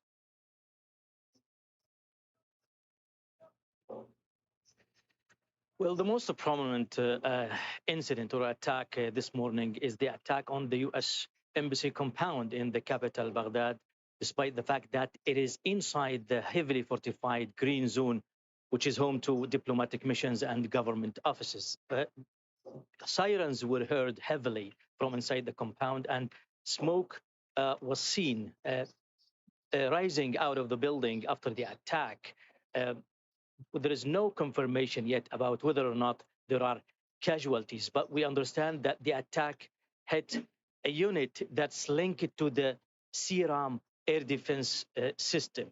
Now, there is no group has claimed responsibility for this attack as of now, as of yet, but we understand that the Iranian aligned armed groups known as the Islamic Resistance, which is an umbrella group that includes Iran-aligned Iraqi armed groups, they have been targeting U.S. facilities, military bases, and interests in Iraq dozens of times since the military campaign started on Iran.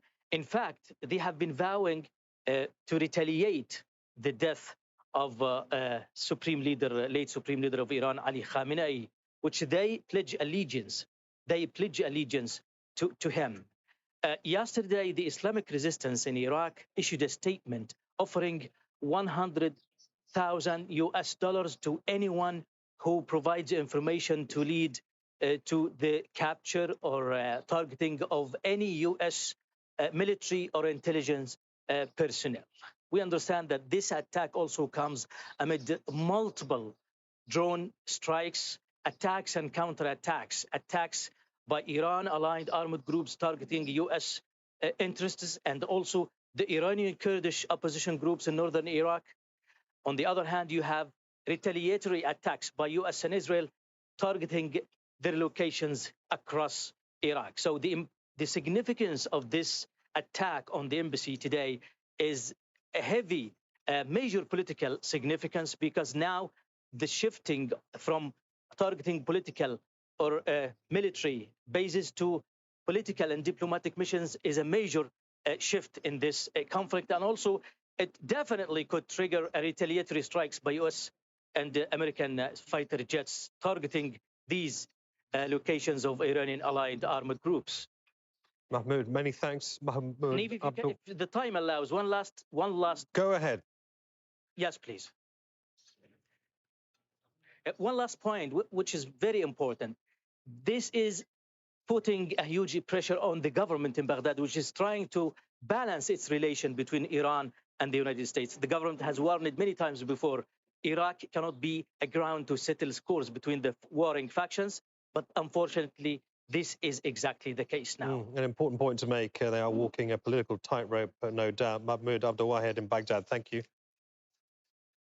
Now, Iraq has become the only country directly targeted by multiple sides in the conflict between the US, Israel and Iran. Both Iran and Iraqi armed groups aligned with Tehran have carried out drone and missile attacks on the northern Kurdish region.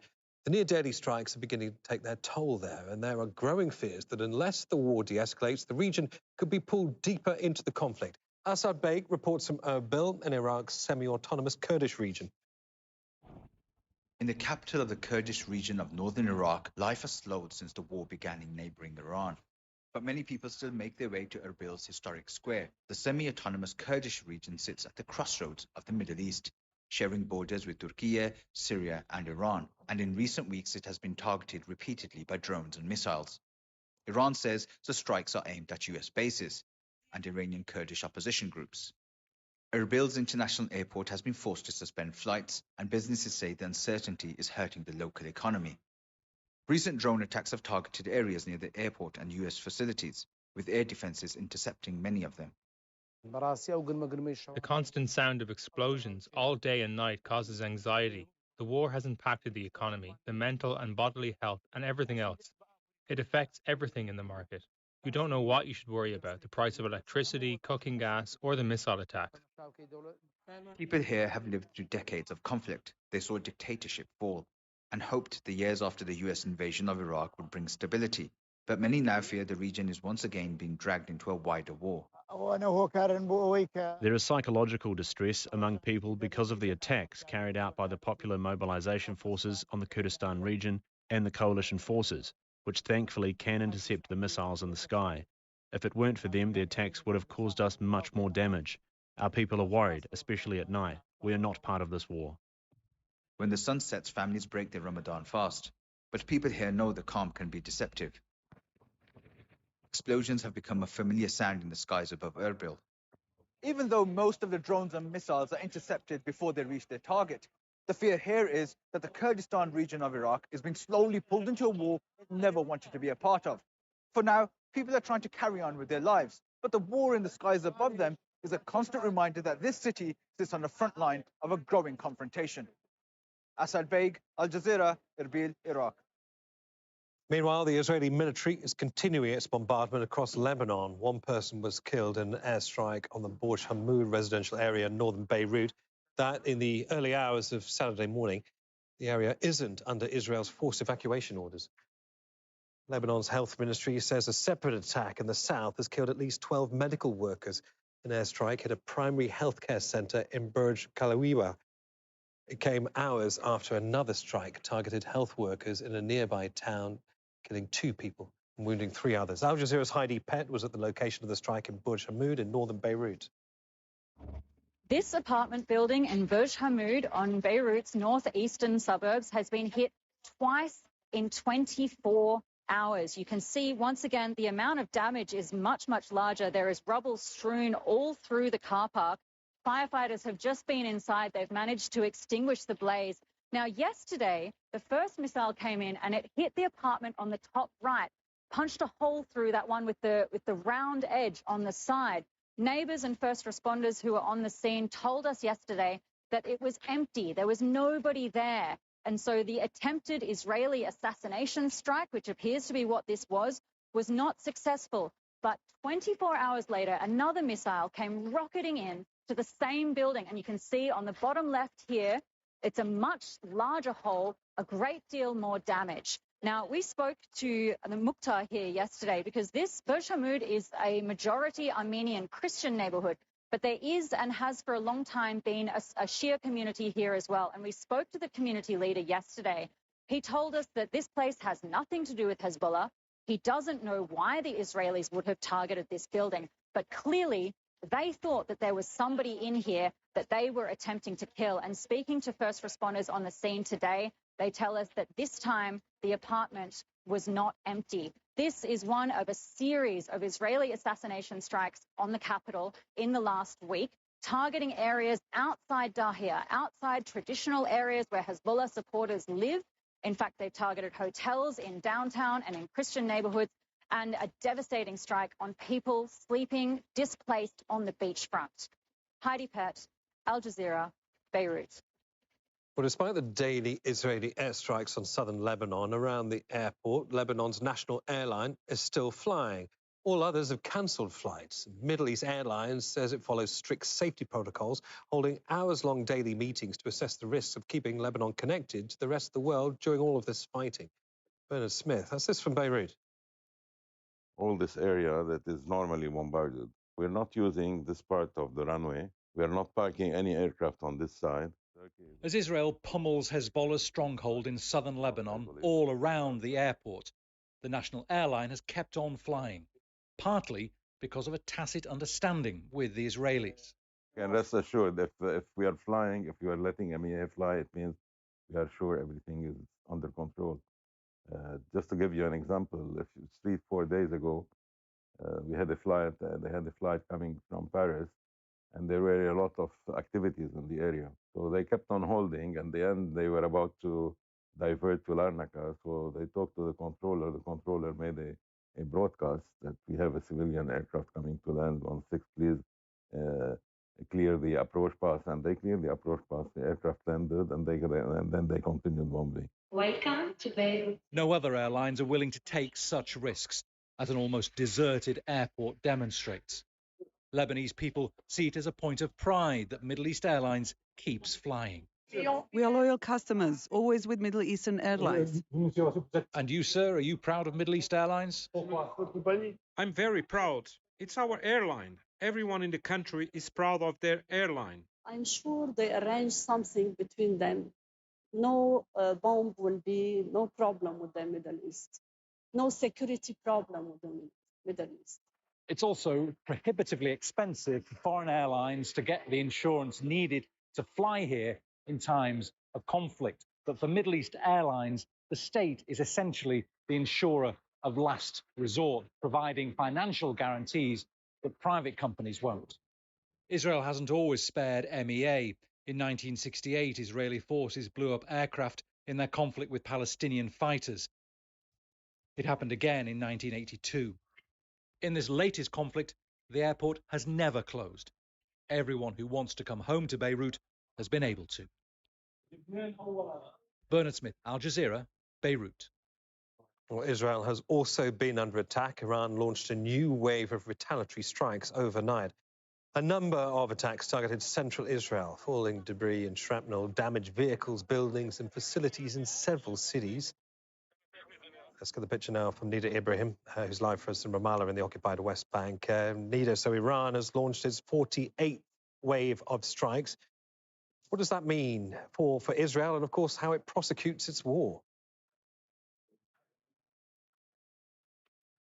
Well, it complicates the scene a little bit, especially when Hezbollah has joined the fighting with more force than anticipated and expected in Israel. We've been hearing Israeli officials, including the Israeli Prime Minister Benjamin Netanyahu, in the past few weeks or even months, talking about a degraded Hezbollah, a weak party that has been weakened because of the continued Israeli bombardment and strikes throughout the war on Gaza. But now what seems to be happening, according to Israeli military analysts, is a surprising power that Hezbollah has showed the Israelis with its ability to not just fire rockets into northern Israel, but also conduct joint attacks with Iran, sometimes simultaneously.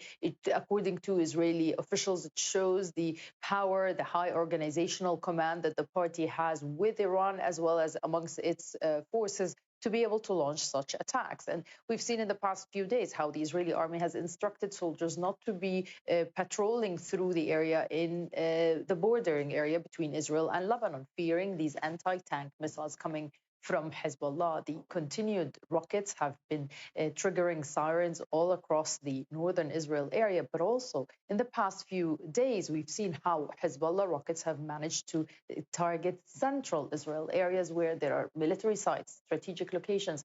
This all has triggered the Israeli military to talk about expansion of military activities inside Lebanon.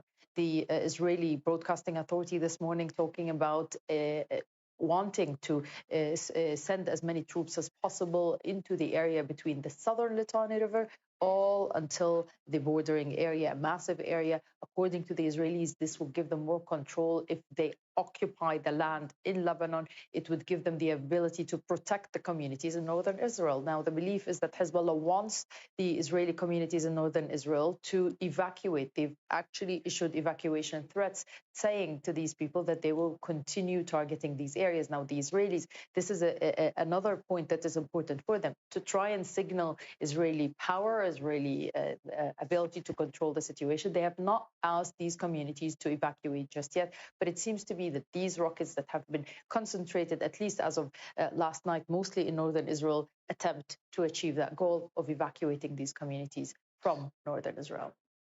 Anita, there was a key vote with the government a couple of days ago to extend the nationwide emergency orders all the way to the end of March. What does this domestic lockdown, I guess, look like for Israelis, and what does it signify by way of a potential full-scale ground invasion or operation, at least, in southern Lebanon? Well, we are now looking at, we are looking at the third week now. It's Saturday, the third Saturday since Israel has launched and the U.S. has launched its offensive on Iran. That means that millions of Israelis are having to go to shelters day and night, sometimes for long hours at a time, as well as not being able to go to businesses. Yes, some restrictions have been eased to allow some businesses to operate where people can go if they have a close shelter nearby. But then we've seen these cluster munitions attacking certain places, killing Israelis who have been in construction sites, kind of raising yet the alarm and the alert amongst Israelis. So we are talking about a situation where the Israeli government is intending to try and show its population that we can get to some sense of normalcy, but at the same time, they have been attacked by Iran, by Hezbollah, massive rockets that are not allowing them to continue with their daily lives. There are no businesses operating as usual. The economy's losses are estimated at $3 billion every week, as well as people not being able to send their kids to schools.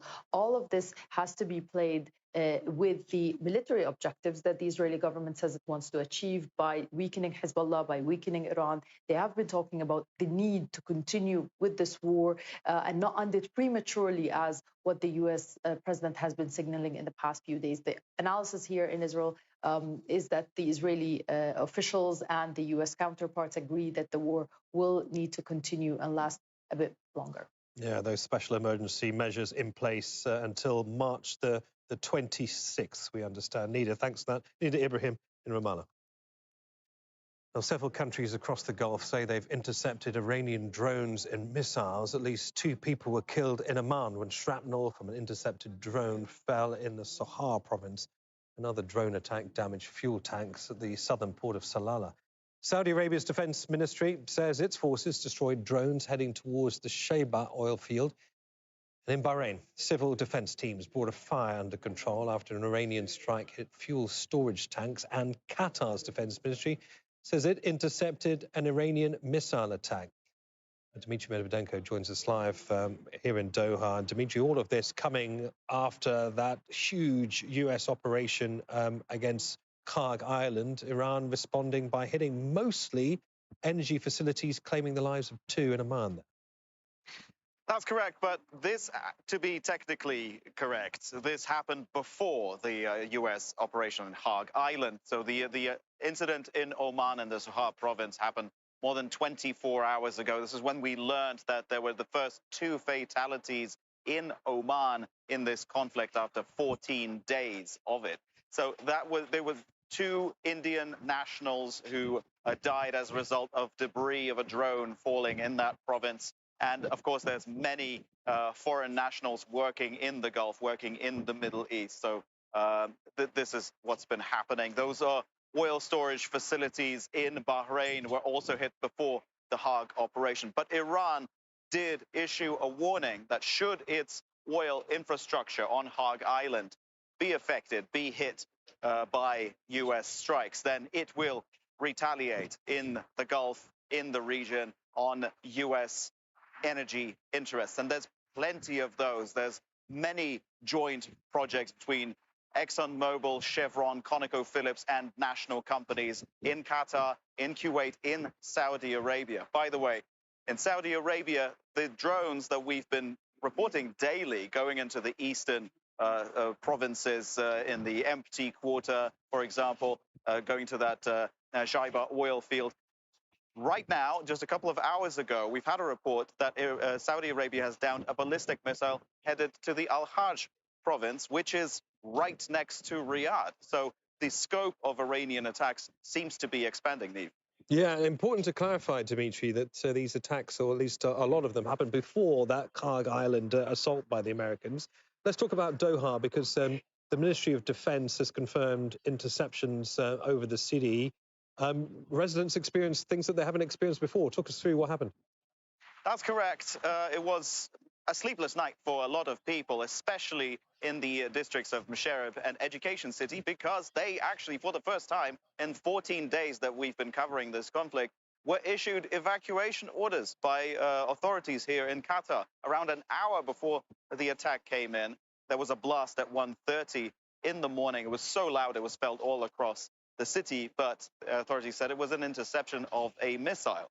So we don't have any information regarding any damage done to the city's infrastructure right now. So people in those 2 districts of Doha were issued evacuation orders. They had to leave their homes. They had to go to shelters and spend a good 2-3 hours there before they got the all clear that it was safe to return to their homes. So that was unprecedented. And at 5:45 in the morning, more ballistic missile interceptions in the skies above Doha, Neve.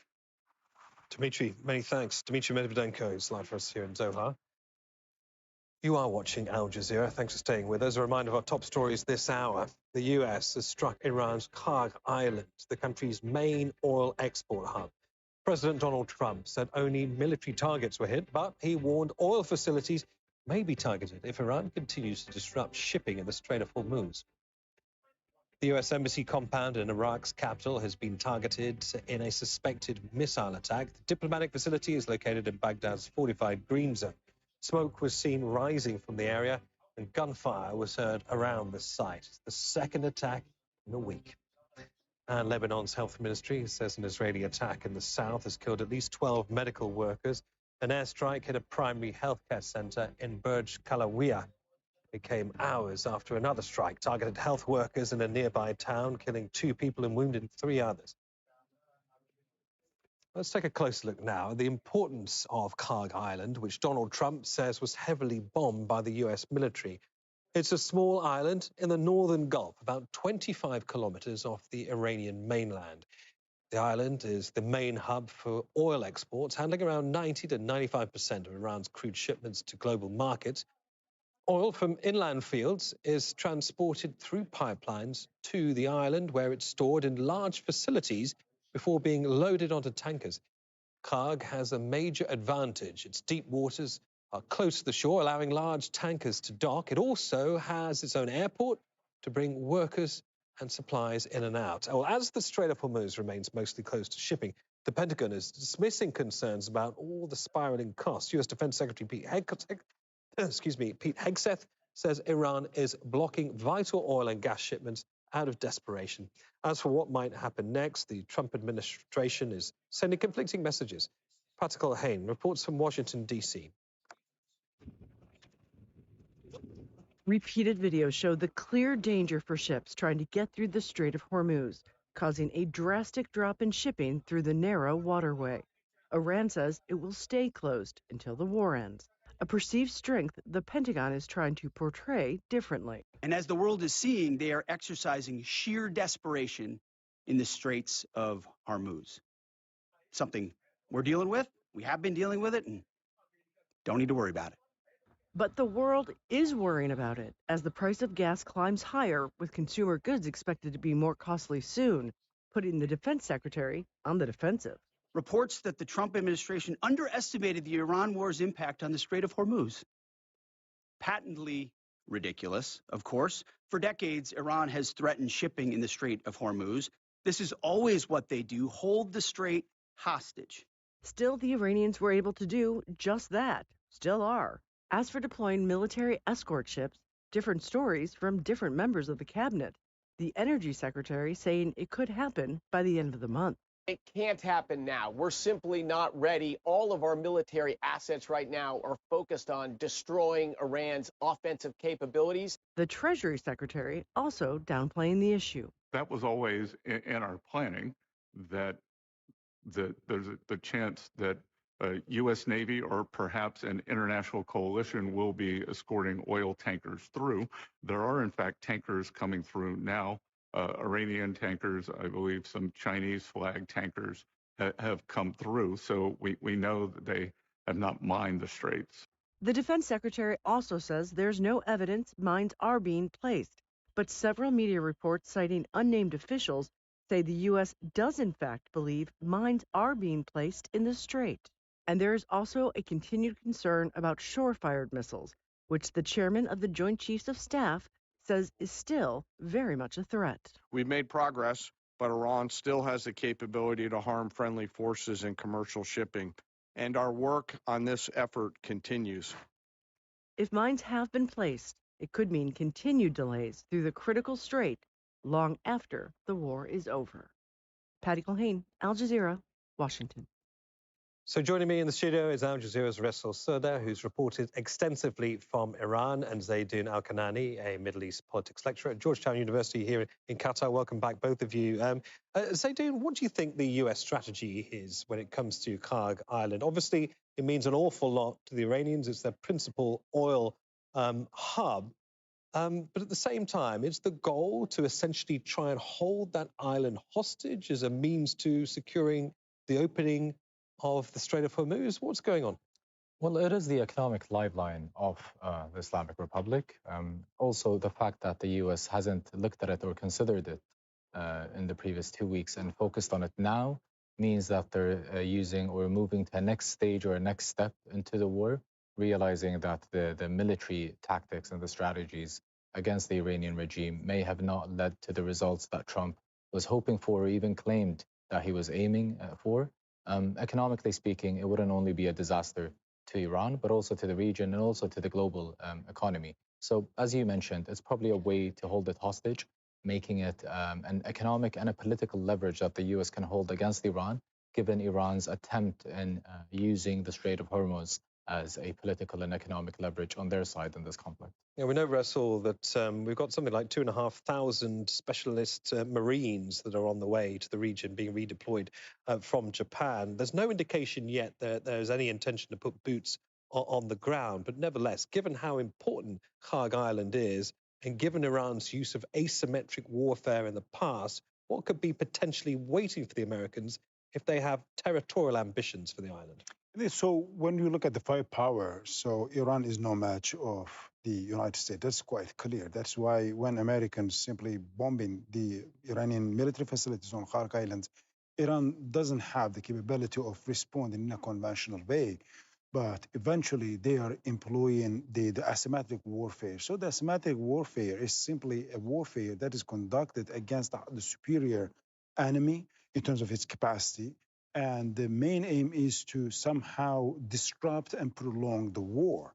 And here, and more, we're seeing that the war is coming to a phase that it is becoming a contest of endurance. So a test of which side is going to be able to sustain the greater pressure and greater pain and greater harm, and also observe the escalating pressure that to ultimately force the other side to compel to recalibrate its position. So, and in this case, Iranians believe that the time is on their side. So for Iran, it is a war of survival. And if they can survive, doesn't matter how much of the harm they receive, is going to be look like a success. While for the United States, despite all of the harms that has been inflicted on the on Iranian side, if Iran survives, it's going to look like a failure here. But for KHARG Island, there are a couple of things here. First, the KHARG Island is extremely close to the Ahwaz region of Iran, where the majority of Iran's oil and gas has been extracted.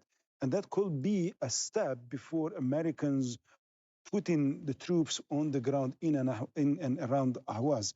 And also this could be another preparation for seizing some of the other islands as well. So we have seen that Americans are now bombing Kish Islands, and then it could be potentially Abu Musa Island. So these are islands disputed with the UAE. Right? With the UAE since 1971 on.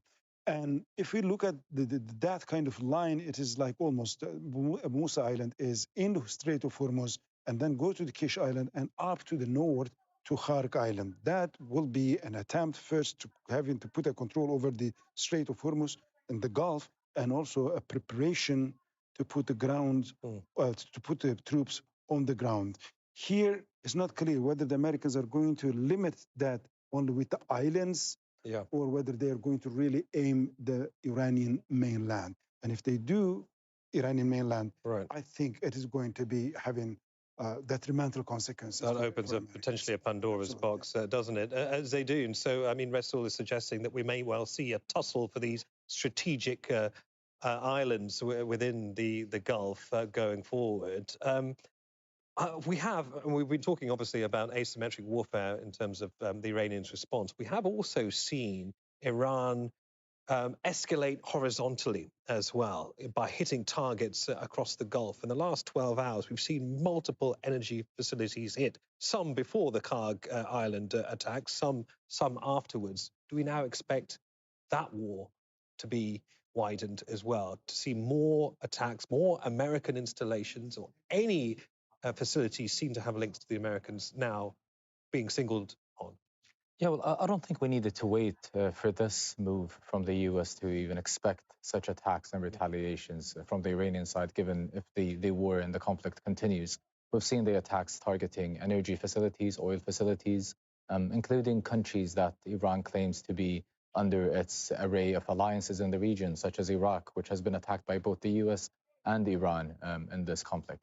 But given that this move in particular is focusing on the KHARG Island and its oil facility in a much more strategic and open and public way, then Iran may be fully be open about the idea that it will be targeting energy facilities in the region, rather than claiming that it's only targeting U.S. bases and interest in the region, which eventually included energy facilities that belong to the GCC states and not this is the eye the for the eye for an eye doctrine, I guess we've heard mentioned repeatedly by senior Iranian military officials, that if the Americans do this, we will do this in return. Just lastly, Zaydoun, on KHARG Island, it is one thing to potentially take that island. It's a very different thing to hold it for a long period of time.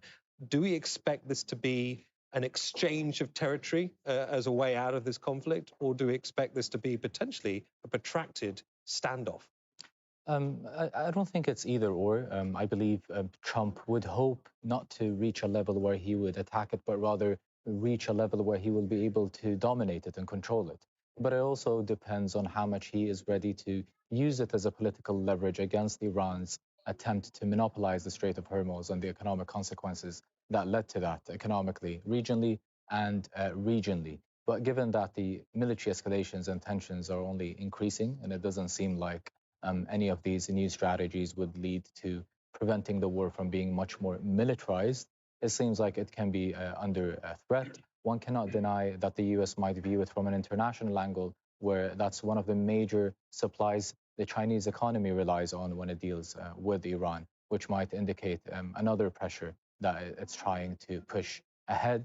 given that a lot of the economic assessments also believes that Russia and China might be benefiting from this war indirectly, given the alternative resources it can provide a lot of the European and allies across the world. If we were to imagine EU and the surrounding countries would accept to engage and deal with Russian resources, given that the limitation to that politically is the continuity of the Ukraine conflict.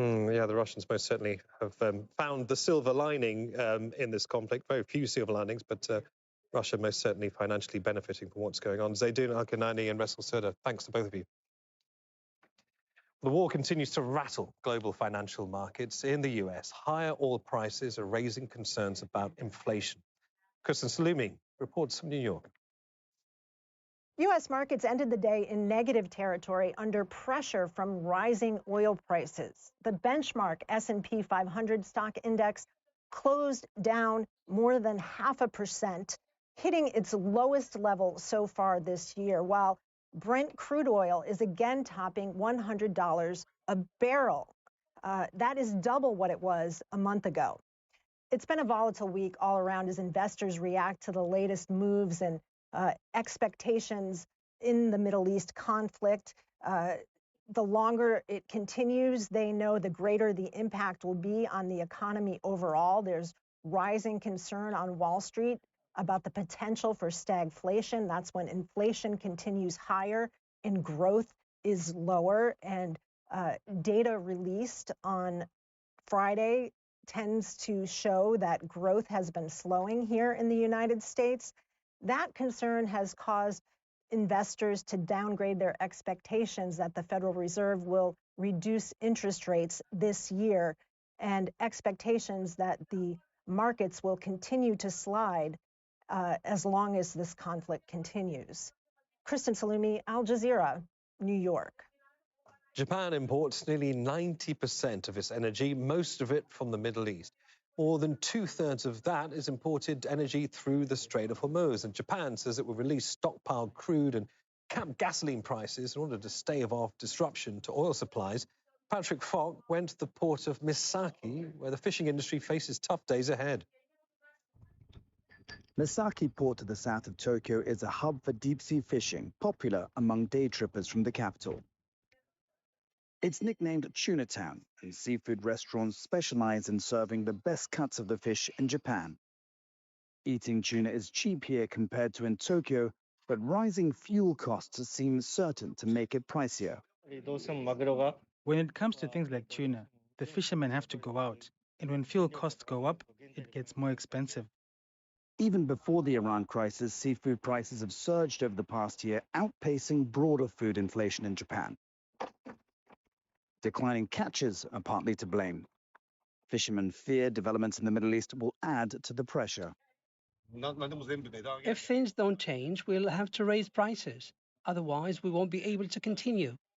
Japan imports about 95% of its crude oil from the Middle East, leaving it highly exposed to the effective blockade in the Strait of Hormuz. The government warns oil imports could drop significantly from late March. To manage potential shortages, it says domestic stockpiles will be released to refiners by as early as Monday.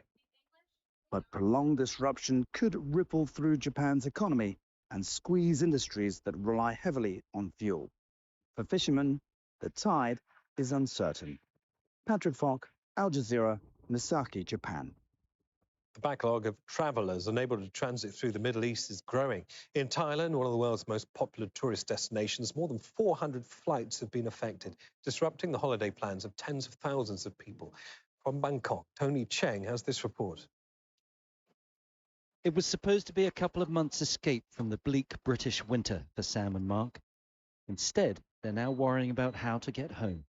Their original flight through Doha has been cancelled, and they've no idea when a new seat will be available.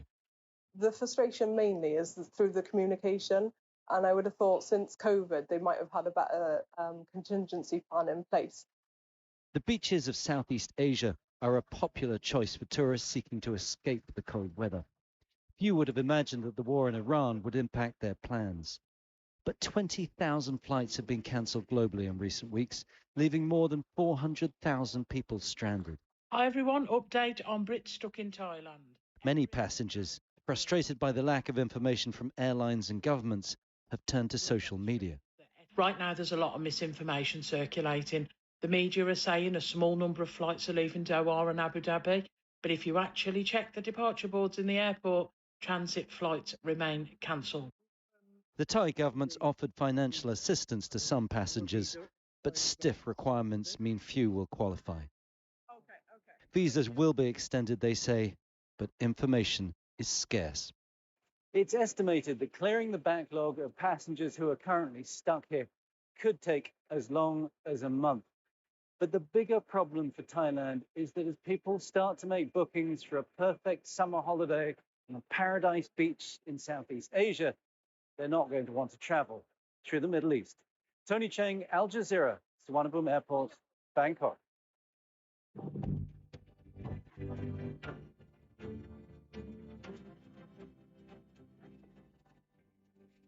You're with Al Jazeera. Let's take a look at some of the other stories making news around the world. And North Korea has fired nearly 10 ballistic missiles off its eastern coast. That's according to South Korea. The Japanese Coast Guard says the projectiles landed in the sea and travelled around 340 kilometres. The launch comes days after the United States and South Korea held joint military drills. In Gaza, thousands of wounded Palestinians are struggling to access the specialised treatment they need after many months of war. Well, hospitals can only provide limited rehabilitation, and many patients require treatment, specialised treatment abroad. But with crossings largely closed, their chances of recovery are slipping away by the day. Al Jazeera's Hani Mahmoud reports from Gaza City in the north of the Strip. At the age of 12, Hamdi is learning how to walk again. He was severely injured during Israel's war. Now, much of his day is spent in physical therapy sessions. Every day he watches kids playing football and starts crying. He asks me, why am I not like them? Why can't I walk?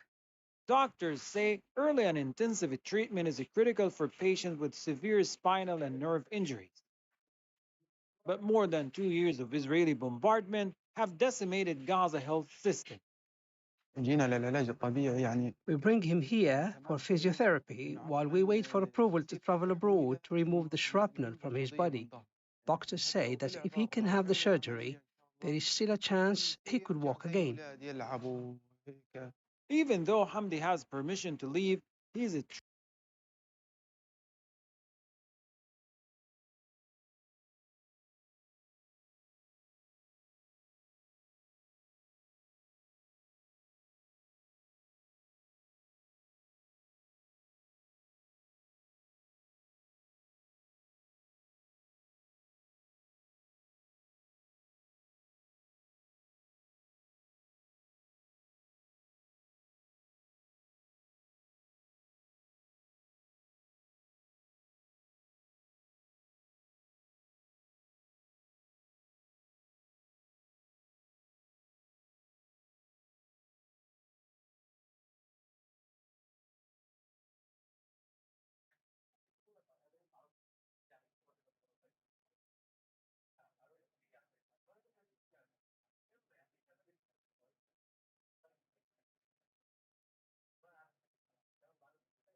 the midterm elections, as it's being questioned domestically about the rationale behind this war.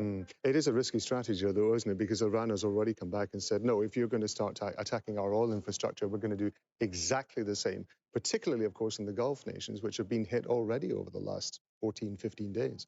Absolutely. And it just shows another way of the way the Trump's administration is having a lack of a clear strategic roadmap.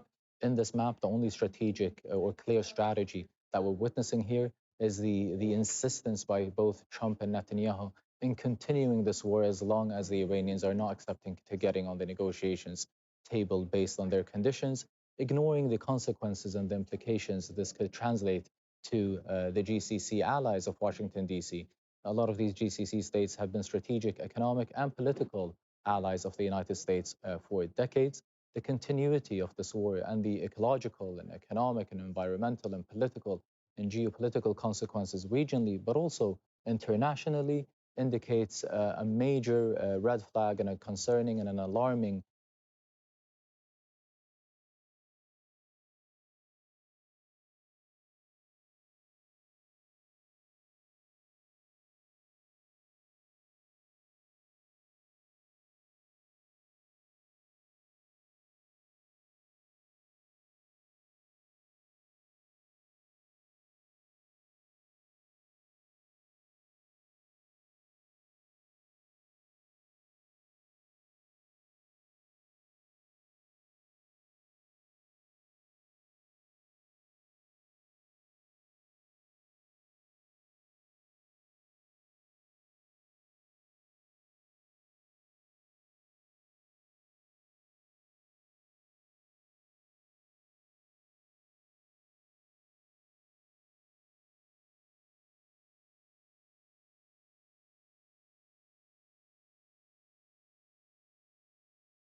that the fire is the result of drone debris falling in the vicinity of the port. Now, what's important about this specific event? There's multiple avenues here to explore.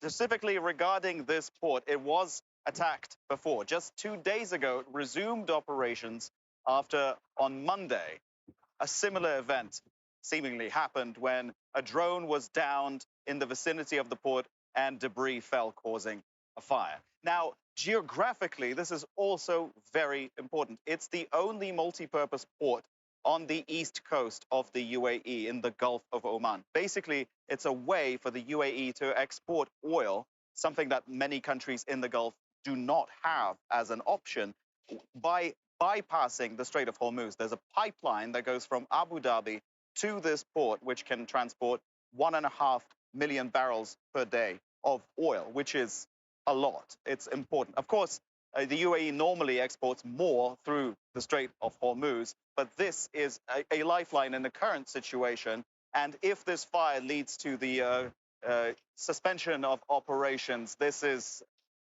big in terms of consequence for the UAE economy, for the global economy, for the oil prices. It might lead to an uptick again. Now, Saudi Arabia is one of the other countries that has a pipeline leading to the Red Sea. Other countries do not have this luxury, and given the situation in the Strait of Hormuz, where we've had barely any ships moving in the past 14 days, this is crucial. Now, there have been attacks elsewhere in the Gulf. Here in Doha, the Ministry of Defense has been confirming that there have been interceptions over the city, just apparently as residents in downtown areas have been told to move to shelters. Now, this is different from what people have experienced before. What do we make of this?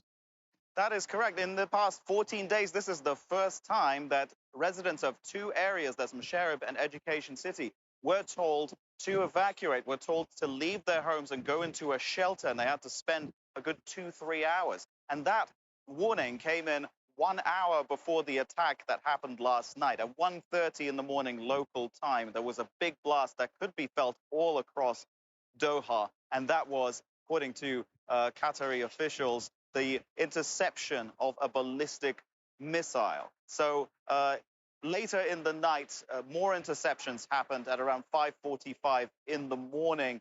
There were also interceptions in the skies above Doha, Rob. Dmitry, thank you very much indeed. Dmitry Medvedenko there in Doha. Well, meanwhile, the Israeli military is continuing its bombardment across Lebanon. Strikes have taken place throughout the capital, Beirut. The southern suburb Dahia has taken the brunt of Israel's airstrikes, which are continuing into Saturday morning. The area is a Hezbollah stronghold, and one person was killed in an airstrike on the Borj Hamoud residential area in northern Beirut. The same building was also hit on Friday. The area is not under Israel's forced evacuation orders. Al Jazeera's Heidi Pett was at the location of the strike. This apartment building in Borj Hamoud on Beirut's northeastern suburbs has been hit twice in 24 hours. You can see once again the amount of damage is much, much larger. There is rubble strewn all through the car park. Firefighters have just been inside. They've managed to extinguish the blaze. Now, yesterday, the first missile came in and it hit the apartment on the top right, punched a hole through that one with the round edge on the side.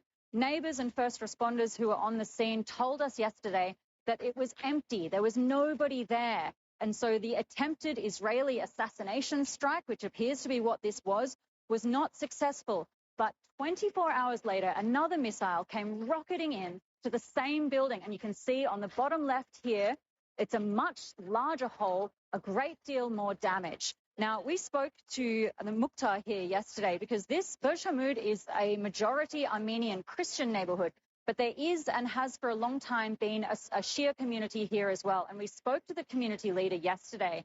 He told us that this place has nothing to do with Hezbollah. He doesn't know why the Israelis would have targeted this building, but clearly they thought that there was somebody in here that they were attempting to kill. And speaking to first responders on the scene today, they tell us that this time the apartment was not empty. This is one of a series of Israeli assassination strikes on the capital in the last week, targeting areas outside Dahia, outside traditional areas where Hezbollah supporters live.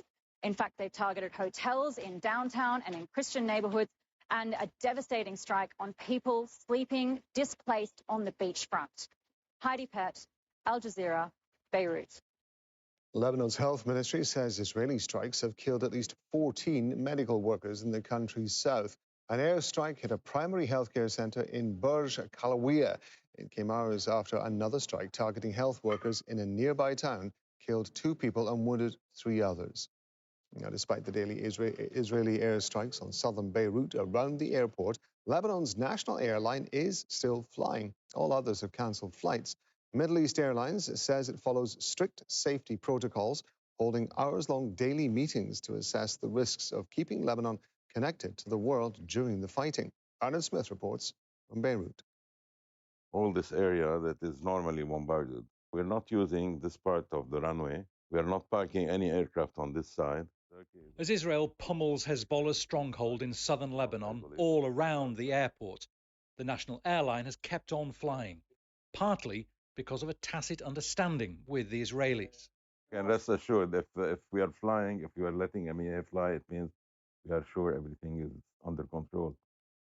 Just to give you an example, if 3-4 days ago, we had a flight. They had a flight coming from Paris, and there were a lot of activities in the area. So they kept on holding. And the end, they were about to divert to Larnaca. So they talked to the controller. The controller made a broadcast that we have a civilian aircraft coming to land on 6. Please clear the approach path. And they cleared the approach path. The aircraft landed, and then they continued bombing. Welcome to Beirut. No other airlines are willing to take such risks, as an almost deserted airport demonstrates. Lebanese people see it as a point of pride that Middle East Airlines keeps flying. We are loyal customers, always with Middle Eastern Airlines. And you, sir, are you proud of Middle East Airlines? I'm very proud.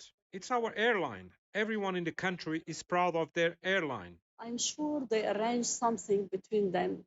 No bomb will be, no problem with the Middle East. No security problem with the Middle East. It's also prohibitively expensive for foreign airlines to get the insurance.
Was left under a dark cloud of toxic smoke. Health officials warn that could contaminate the soil and water, posing long-term health risks. Even once the fighting is over, people in Iran will be left with the consequences. Their homes destroyed and families scarred by a war they never asked for. Toida Sadi, Al Jazeera, Tehran. Now, counting the cost is next. Don't forget, we have a lot more background information and pictures on the website, aljazeera.com. I'm Rob Matheson. Stay with us on Al Jazeera.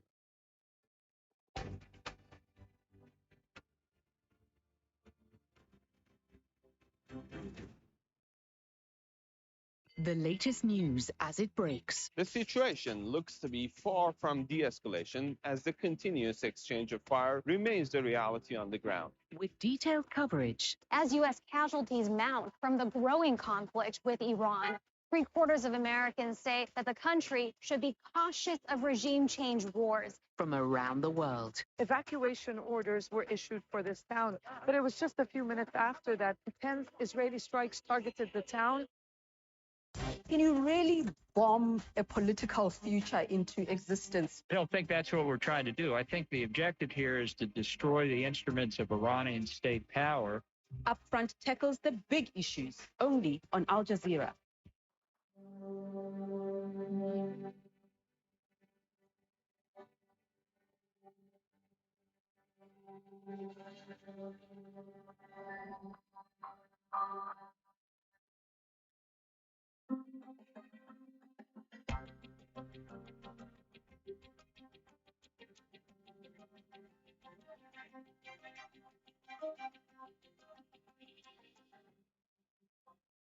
Hello, everybody. I'm Rishad Salamat. This is Counting the Cost at Al Jazeera, your weekly look at the world of business and economics. This week, from Europe to Asia, countries are looking for alternatives to Middle Eastern oil and gas supplies. So what options do they have if shipping through the Strait of Hormuz remains blocked? Is Russia the only winner of the conflict between the US, Israel, and Iran? The president of the EU Council says it is, but who stands to gain and who stands to lose if this war continues?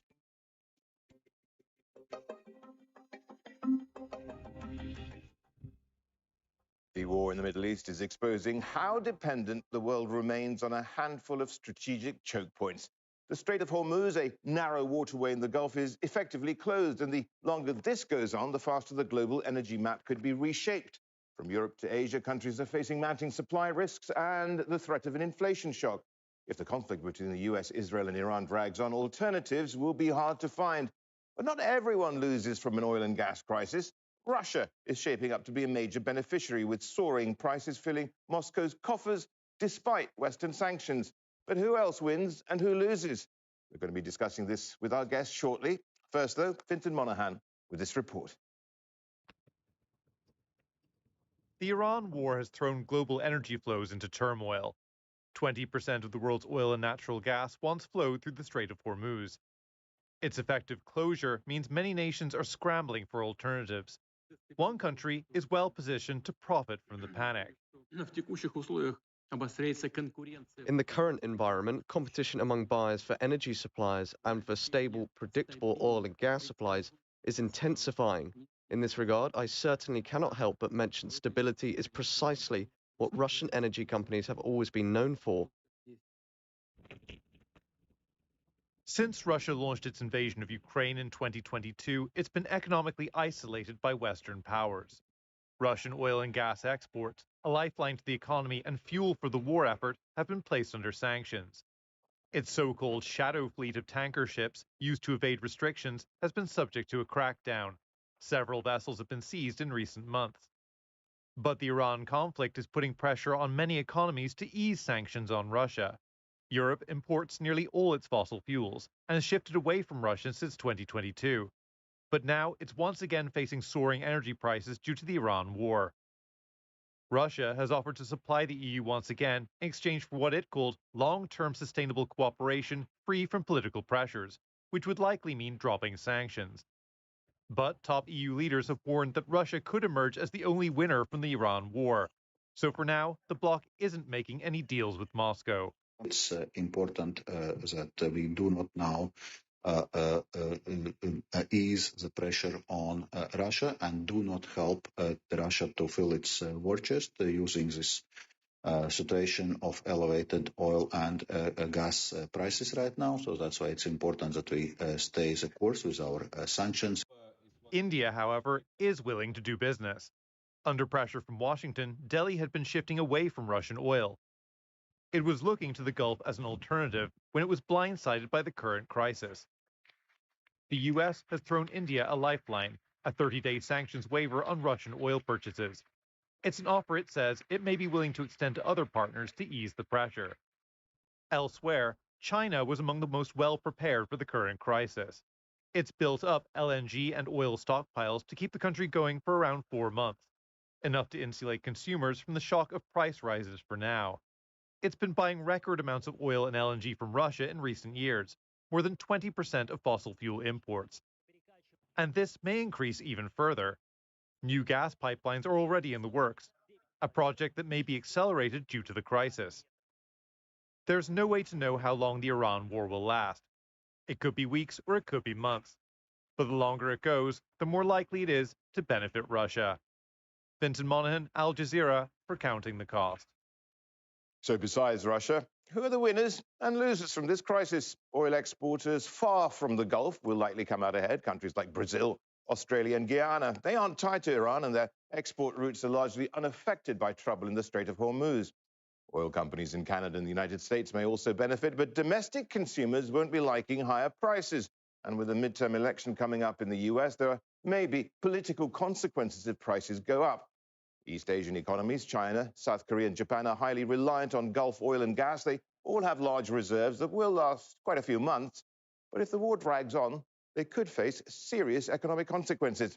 And then there are the countries in the Gulf itself. Their economies rely on fossil fuel exports, but many of those routes are now cut off. Qatar and Kuwait have already shut down production as storage tanks fill up with fuel that has nowhere to go. So let's take this on with our panelists. From Paris, we're joined by Neil Atkinson. He's a visiting fellow at the National Center for Energy Analytics in Washington and the former head of the Oil Industry and Markets Division at the International Energy Agency. In Singapore, we're joined by Moi Yu. She is a senior crude oil analyst at Kepler. And in Oxford, we're joined by Adi Imsirovic. He's a lecturer in energy studies at Oxford University and the former global head of oil at Gazprom Marketing and Trading. A warm welcome to you all. So let's start off with you, Moi Yu. And just a basic question here. Who wins, who loses, in terms of countries, at least, to begin with? Right. I think you correctly pointed out that the Russian is the obvious benefiter. Right now, they see their oil are happily taken by Indian buyers. I heard over the past week or two, they snapped more than 30 million barrels of crude. And this morning, I talked to the Chinese buyer, asked, like, where's the prices? And they respond by saying, what prices? We cannot find any barrels being sold in the market. So that means like a Russian oil, because its prompt delivery is extremely welcomed by the market, and the oil prices now increased by at least like 15, even like $20 compared to 2 weeks ago. So Russian definitely is benefiter. Then other oil producers like Brazilian, Canadians, yes, they also see their prices going up, and the Asian buyers, they are keen to take the barrels. But then the problem is, even if they buy it now, the oil will not arrive until 2 months later. So that leads to who is the biggest loser. Then obviously all the Asian countries, especially those who heavily rely on the Middle Eastern crude but has relatively low inventories, such as the southeastern countries like Thailand and Vietnam. Now South Korea and Japan, they plan to release the oil stock, but that's not enough if the war drags for more than a month. Even for China, now they hold 1.3 billion barrels of onshore crude inventories, but still, they still need something to be able to fill in the gap immediately. And right now, they don't really have a candidate. Adi, the Russian finance ministry was really relying on oil to average out at about $59 a barrel for Ural crude. Oil prices nearly doubled that. It must be a massive boon for Moscow. Well, absolutely. Short term, this is a massive relief, fiscal relief for the Russian government because obviously the economy is being highly wounded by the war. The fiscal deficit is large and the economy is not doing very well. So this is a shot in the arm for the Russian economy. But I would just like to take a little step back, if you like, step forward a little bit. I actually don't think this war is going to benefit anyone. It's not very good war for even the oil-producing countries outside the region because these high prices, and if I may just add to what my colleague just said, there is a little bit of oil trickling out of the Gulf. Today, I saw an offer in so-called pricing window for an Oman cargo. The offer was $167 a barrel. So it just gives you an idea where the real physical oil price is. But at these prices, energy security has become a number one issue, and it has been for quite some time. And I worry for the oil industry in a way that this will just hasten a move away towards renewables that are endogenous very often and not subject to such shocks. Yeah, I'm going to come to that. But Neil, when you look at it and you frame it in another way here, I mean, if oil prices remain elevated and if the Hungarians have it, they want sanctions removed on Russia, would they have no choice but to remove sanctions at some stage? Oh, I think it's inconceivable that the European Union and other countries can remove sanctions on Russia. I just cannot see how that morally, let alone anything else, is really likely to happen. Adi's absolutely right that Russia, of course, has gained an enormous fiscal benefit from the crisis since the hostilities started, and that's an unfortunate fact of life. The only way in which we can prevent any pressure on Russia by parties to release sanctions on Russia is to end the war in the Middle East. And that is the simple solution to all of this, for hostilities to end. Nobody wins from this. And the reason that nobody wins is that oil is used in every single country in the world, various products, various sectors of which oil is used, and oil is going to cost more. And Adi's remark just then about, I think he said the Murban crude being offered $167 a barrel, that is a straw in the wind as to where we might be heading soon, unless there is some kind of easing of the hostilities. Yeah, Adi, but if you look further down the line and you look at some of the futures contracts for really 12 months or thereabouts, we're looking at 60, 70 bucks a barrel. So they're pricing in a short conflict in essence here. But Adi, I just want to get to Kirill Dmitriev. He is a Kremlin aide. He said in a series of posts on X that the oil shock tsunami is just beginning. He was criticizing Europe's decision to wean itself away from Russian oil, saying it was a strategic mistake. Was it? This is a question for me. Well, just the December Brent is trading at $77 a barrel. It is creeping up. Only on Monday, when I spoke to one of your colleagues, we were below $70 a barrel. So it is creeping up. The problem is for the whole market at the moment, and I've spoken to my colleagues, traders, what traders are looking for is some sort of meaningful resolution to this conflict. And what they're not finding right now is light at the end of the tunnel, that we don't have objectives, clearly stated objectives, so we can't really compute what is happening and what will lead to those objectives to end the war. The objectives seem to be shifting all the time, and this, as a result, this war keeps being prolonged and prolonged and prolonged. So where we are going right now is very hard to tell. Well, we look at this, and then you look at it from an Asian perspective, that maybe they're thinking now, many of the countries, that they need to wean themselves off Middle Eastern oil and gas. Now, is this likely to redraw the shape of the way that oil supply maps are actually drawn? I think it's very difficult to do that because a lot of most of the Asian oil refining system, they are designed to process need to adjust your yield if you change your crude slate. And then, okay, some countries might want to expand their supply like a shopping list. But the problem is where to find those alternatives crude from the Atlantic basins.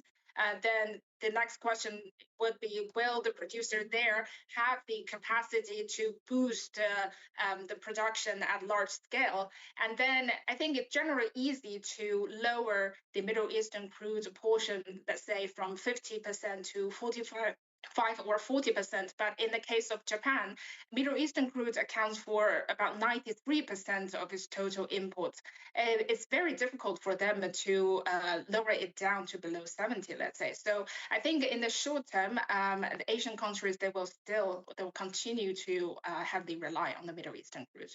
Yeah, absolutely. And Adi, you know, when you look at this and you see what's been going on, of course, with the Ukraine conflict, a lot of Moscow's energy infrastructure has been partially, or should I say, been affected, let's put it that way, diplomatic terms here. It'll be tough for them to meet demand too. Absolutely. You're absolutely right. I think the very important point here is that while Russia is benefiting very much in the short run, you have to understand the Russian oil industry is being under sanctions, lacking technology. Most of the investment has been focused on just trying to maintain the current production and the current very, very old refineries and pipeline systems. And it's just barely managing to keep that under the war conditions. So any benefit longer term by additional expansion of this production at higher prices is totally out of the question. So long-term benefits to Russia are zero. Well, please hold those thoughts, because the question everybody's asking, will the US benefit from the oil crisis sparked by the war on Iran? Before we go into this, let's have a look at who actually profits from an energy crisis. In the third quarter of 2022, ExxonMobil and Chevron reported more than $30 billion in profits between them. A new study based on Russia's invasion of Ukraine found that the wealthiest 1% of Americans reaped about half of the profits because they normally own most of the shares in any industry. But inflation also went up, driven in part by oil and gas prices, meaning everyone faced higher bills. Not everyone, though, saw an equal hit to their household. The UK, for one, imposed a windfall tax on the excess profits of fossil fuel companies and used that money to help households with rising energy costs. Had the US done the same, the move would have sent $1,715 to every American household. Oil prices would have to move higher and stay high for a similar dynamic to play out in 2026. So Neil, give us a sense of how much the oil companies can benefit here, because refining margins are likely to remain stable, or are they? Well, for the refiners, crude oil is going to cost an awful lot more. If you're an integrated company, obviously you make more money if you're a producer, and then obviously you pass that down through the value chain, and then you will make money from the products that you sell. You know, this whole issue of winners and losers. Yes, the oil companies will make windfall profits. The producers will make windfall profits in the short term. There's no question of that. But ultimately, this is massively detrimental to their customers and you know, the retail customers. And this is not good. And Moyo, so as Neil was mentioning there, I mean, we're talking about the integrated oil companies, the ones with a decent downstream and upstream and good interactions between that. That's the key here. That's the sweet spot, I suppose. Yes, but then I guess it really depends on which countries you are focusing on. For instance, like Indian like refiners right now, they secure, I wouldn't say enough feedstock, but quite a chunky of Russian crude. So now they can maintain their run rates and continue to export and make the profit of the current high product prices. But then in a lot of Asian countries, like the Asian Pacific, Eastern Asian country, for instance, like China, Beijing already told the refiners to suspend product export. That means they are unable to pass the high crude prices to these overseas product buyers. They can only sell the fuel domestically, and under the current pricing mechanism, they obviously they can't pass all the cost. So that means like their profit margins will likely to be narrowed. That will ultimately lead to some run rate cuts at some refineries. And I think a similar situation goes to, let's say, South Korea, Thailand, and Japan. All the countries, because they don't know how long this war will last, so they decided to prioritize their domestic fuel supplies. That means like the profitability might be a secondary thought. Neil, I want to get back to you and just say we've got no swing producer right now, but for the moment anyway. Could those companies which have big fracking arms to them be sort of taking up some of the slack, if it were? Well, I think it's highly unlikely that frackers, particularly, of course, in the United States, where most of the fracking activity is, are going to change their 2026 business investment plans on the basis of disruption caused by a geopolitical event. We just do not know how long this will last. And if, for the sake of argument, peace were to be restored in the Middle East relatively quickly, then the underlying oil market fundamentals, after a relatively short time, would reassert themselves and oil prices would slide back. So I think it's highly unlikely we're going to see a sudden outburst of fresh activity amongst the fracking community. Adi, how do you view it?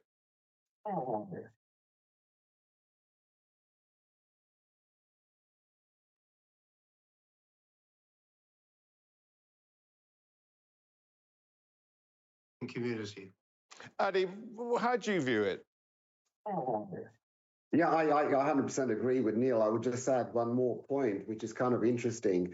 What fracking community, they usually hedge production, not all of it necessarily. So this must be a bonanza for them to hedge their forward production.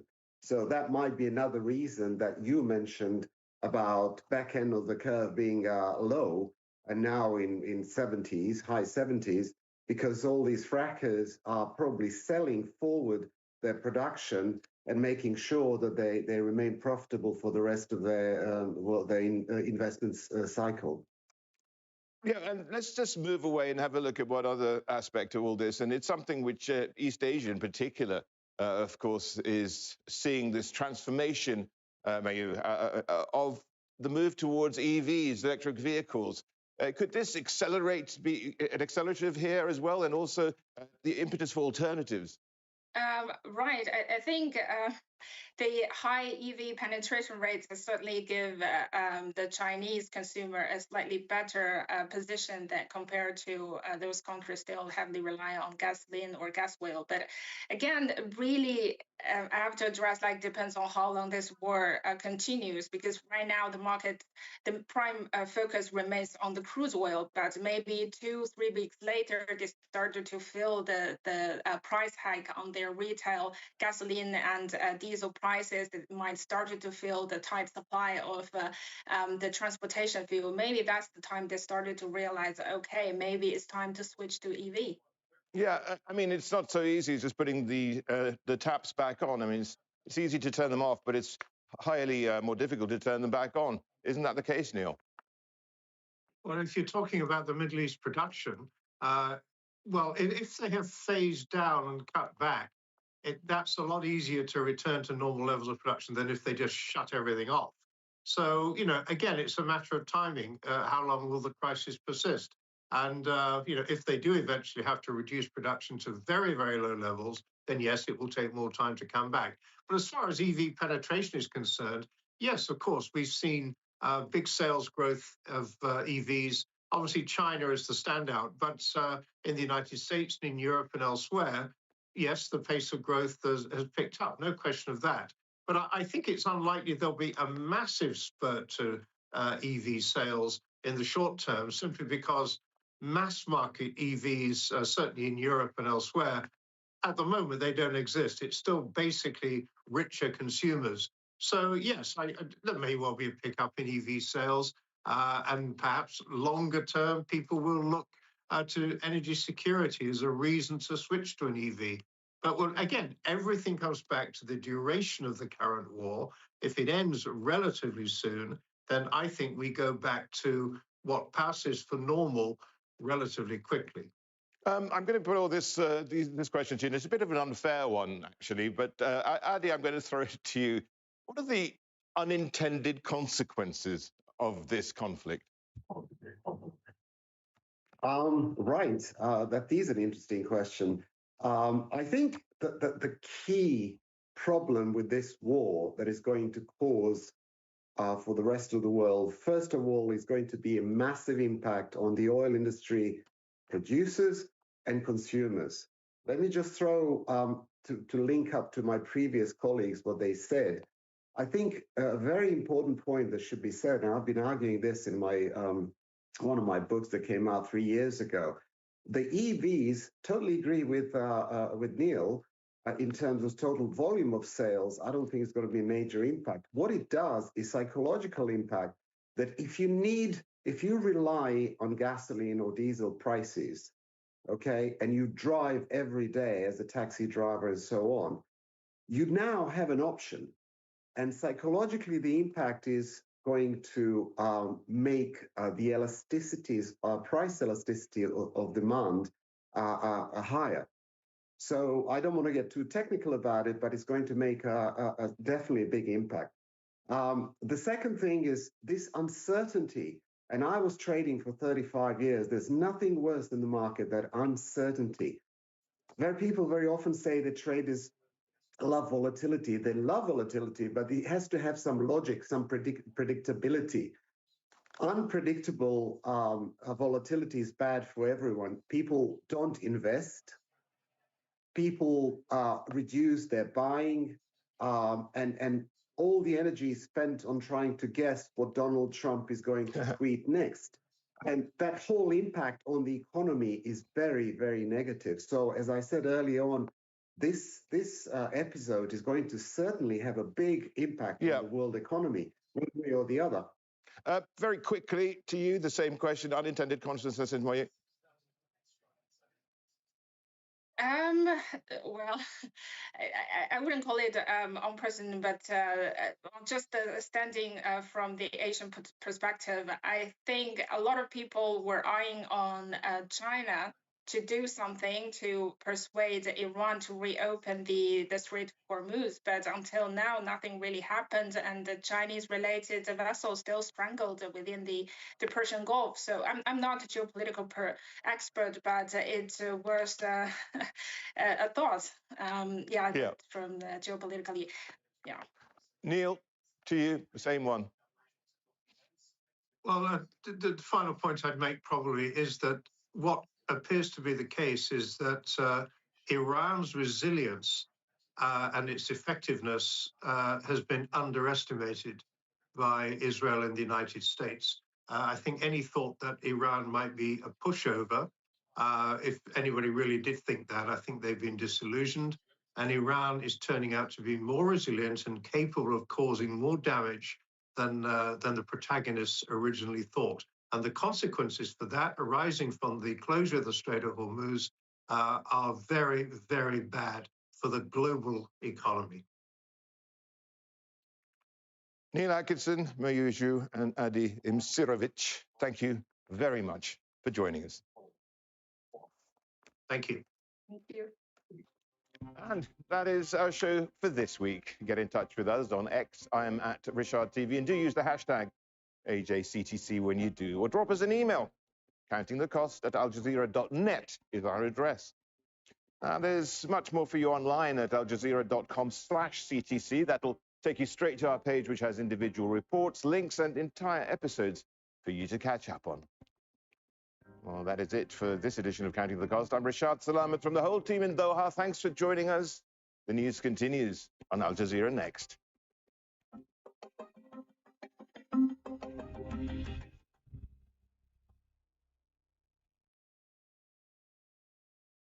Examining the impact of today's headlines. The United States has perfect capability of beating any country in the world into a pulp, but it will come at a cost. Setting the agenda for tomorrow's discussions. Conflict, it's all created by human beings, so it can all be solved by human beings, if only we can learn to cooperate. International filmmakers and world-class journalists bring programs to inform and inspire you on Al Jazeera. As the war on Iran widens, its impact is spreading beyond the battlefield. Shockwaves are hitting global energy markets as facilities are damaged, supply routes disrupted, and risks to vital shipping lanes grow. Stay with Al Jazeera for continued coverage and expert analysis.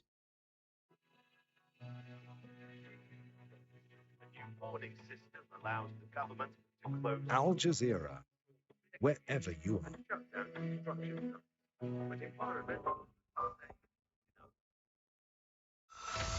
We saw this exact same pattern happen in Gaza, the same lazy, flattened reporting that we saw in Gaza when it comes to the war on Iran.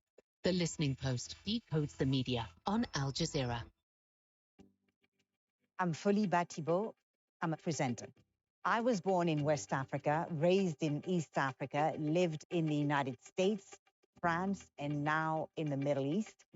I consider myself a global citizen from the global South. I've always wanted to be a journalist because I'm a very inquisitive person. From an early age, I was curious about the world. I wanted to know about other people, other cultures, how they saw the world. And a pivotal moment was when I did an internship at a radio station for a show that sought to reunite families separated by conflict in Sierra Leone and Liberia. That's when I realized that we as journalists could make a difference in people's lives. And here at Al Jazeera, we try to make a difference in people's lives. We focus on the events that impact them. We make sure their stories are told and their voices are heard.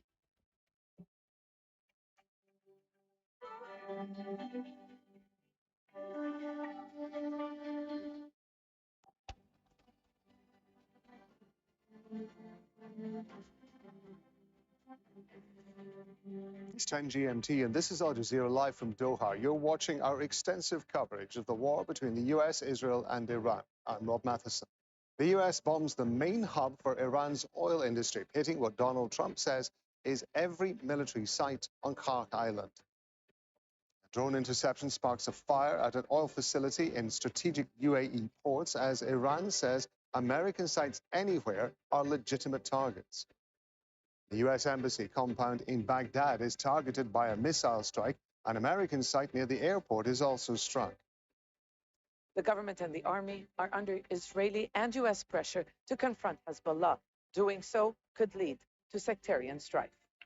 Lebanon in crisis, under pressure and daily airstrikes. The Prime Minister says the country is facing one of its most dangerous chapters in modern history.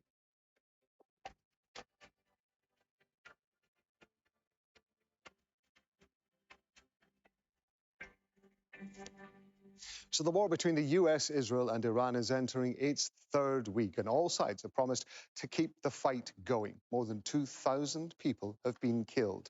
The United States has struck KHARG Island in the Gulf. It's Iran's main hub for exporting oil, and it's located off Iran's southwest coast, nearly 500 kilometers from the Strait of Hormuz. It's known as the crown jewel, or the beating heart of Iran's oil industry. It handles around 90% of crude exports. Trump's written on social media that while the US has hit military targets on KHARG, he chose, quote, for reasons of decency, not to wipe out the oil infrastructure on the island. He added, though, that should Iran or anybody else do anything to interfere with the free and safe passage of ships through the Strait of Hormuz, he would immediately reconsider that decision. Now, meanwhile, the US Embassy compound in Baghdad is being hit by a missile attack for a second time in a week. The embassy is located in the capital's fortified green zone. Smoke has been seen rising from the area, and there were sounds of gunfire heard around the site.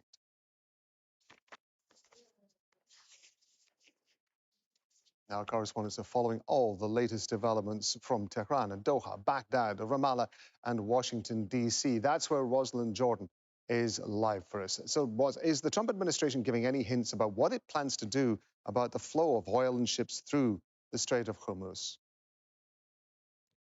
Well, early on, the U.S. President Donald Trump suggested that U.S.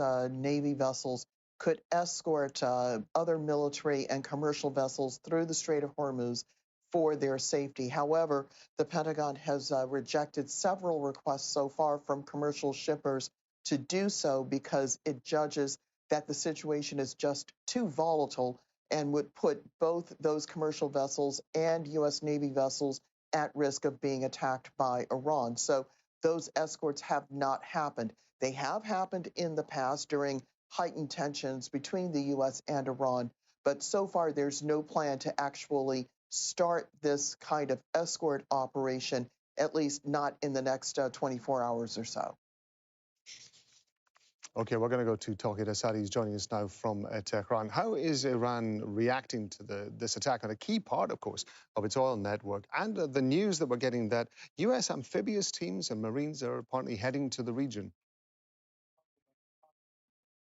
Well, actually, the strong response is something that we heard from the Iranian capital, Tehran, specifically following the airstrikes targeted KHARG. And on that, I have to mention that we are talking about an island which is a critically significant geostrategic choke point, specifically when it comes to the oil exports of the country and the fact that it is now being targeted, even though they are saying that this is just the defense and military facilities being targeted by itself means a lot for Iran in terms of its oil export, in terms of infrastructures related to oil facilities.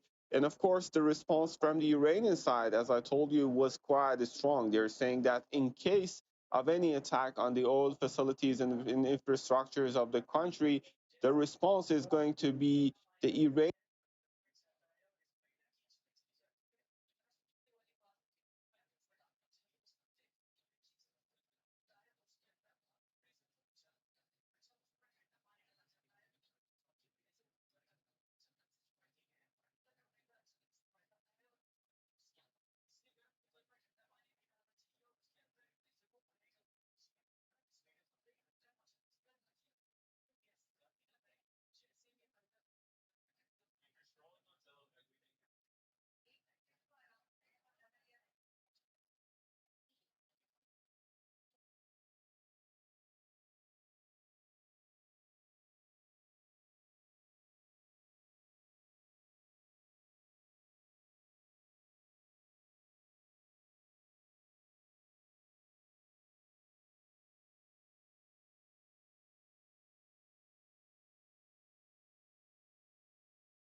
reminded that this city sits on the front line of a growing confrontation. Asad Beg, Al Jazeera, Erbil, Iraq. I want to bring in our guest panel from Beirut. We've got Hussein Ibi. She's a senior resident scholar at the Arab Gulf State Institute. And in Venice is Roxanne Farman-Farmian. She's a Middle East and Gulf Affairs security specialist. And she's also a professor of modern Middle East politics at the University of Cambridge. Thank you both very much indeed for being with us on Al Jazeera.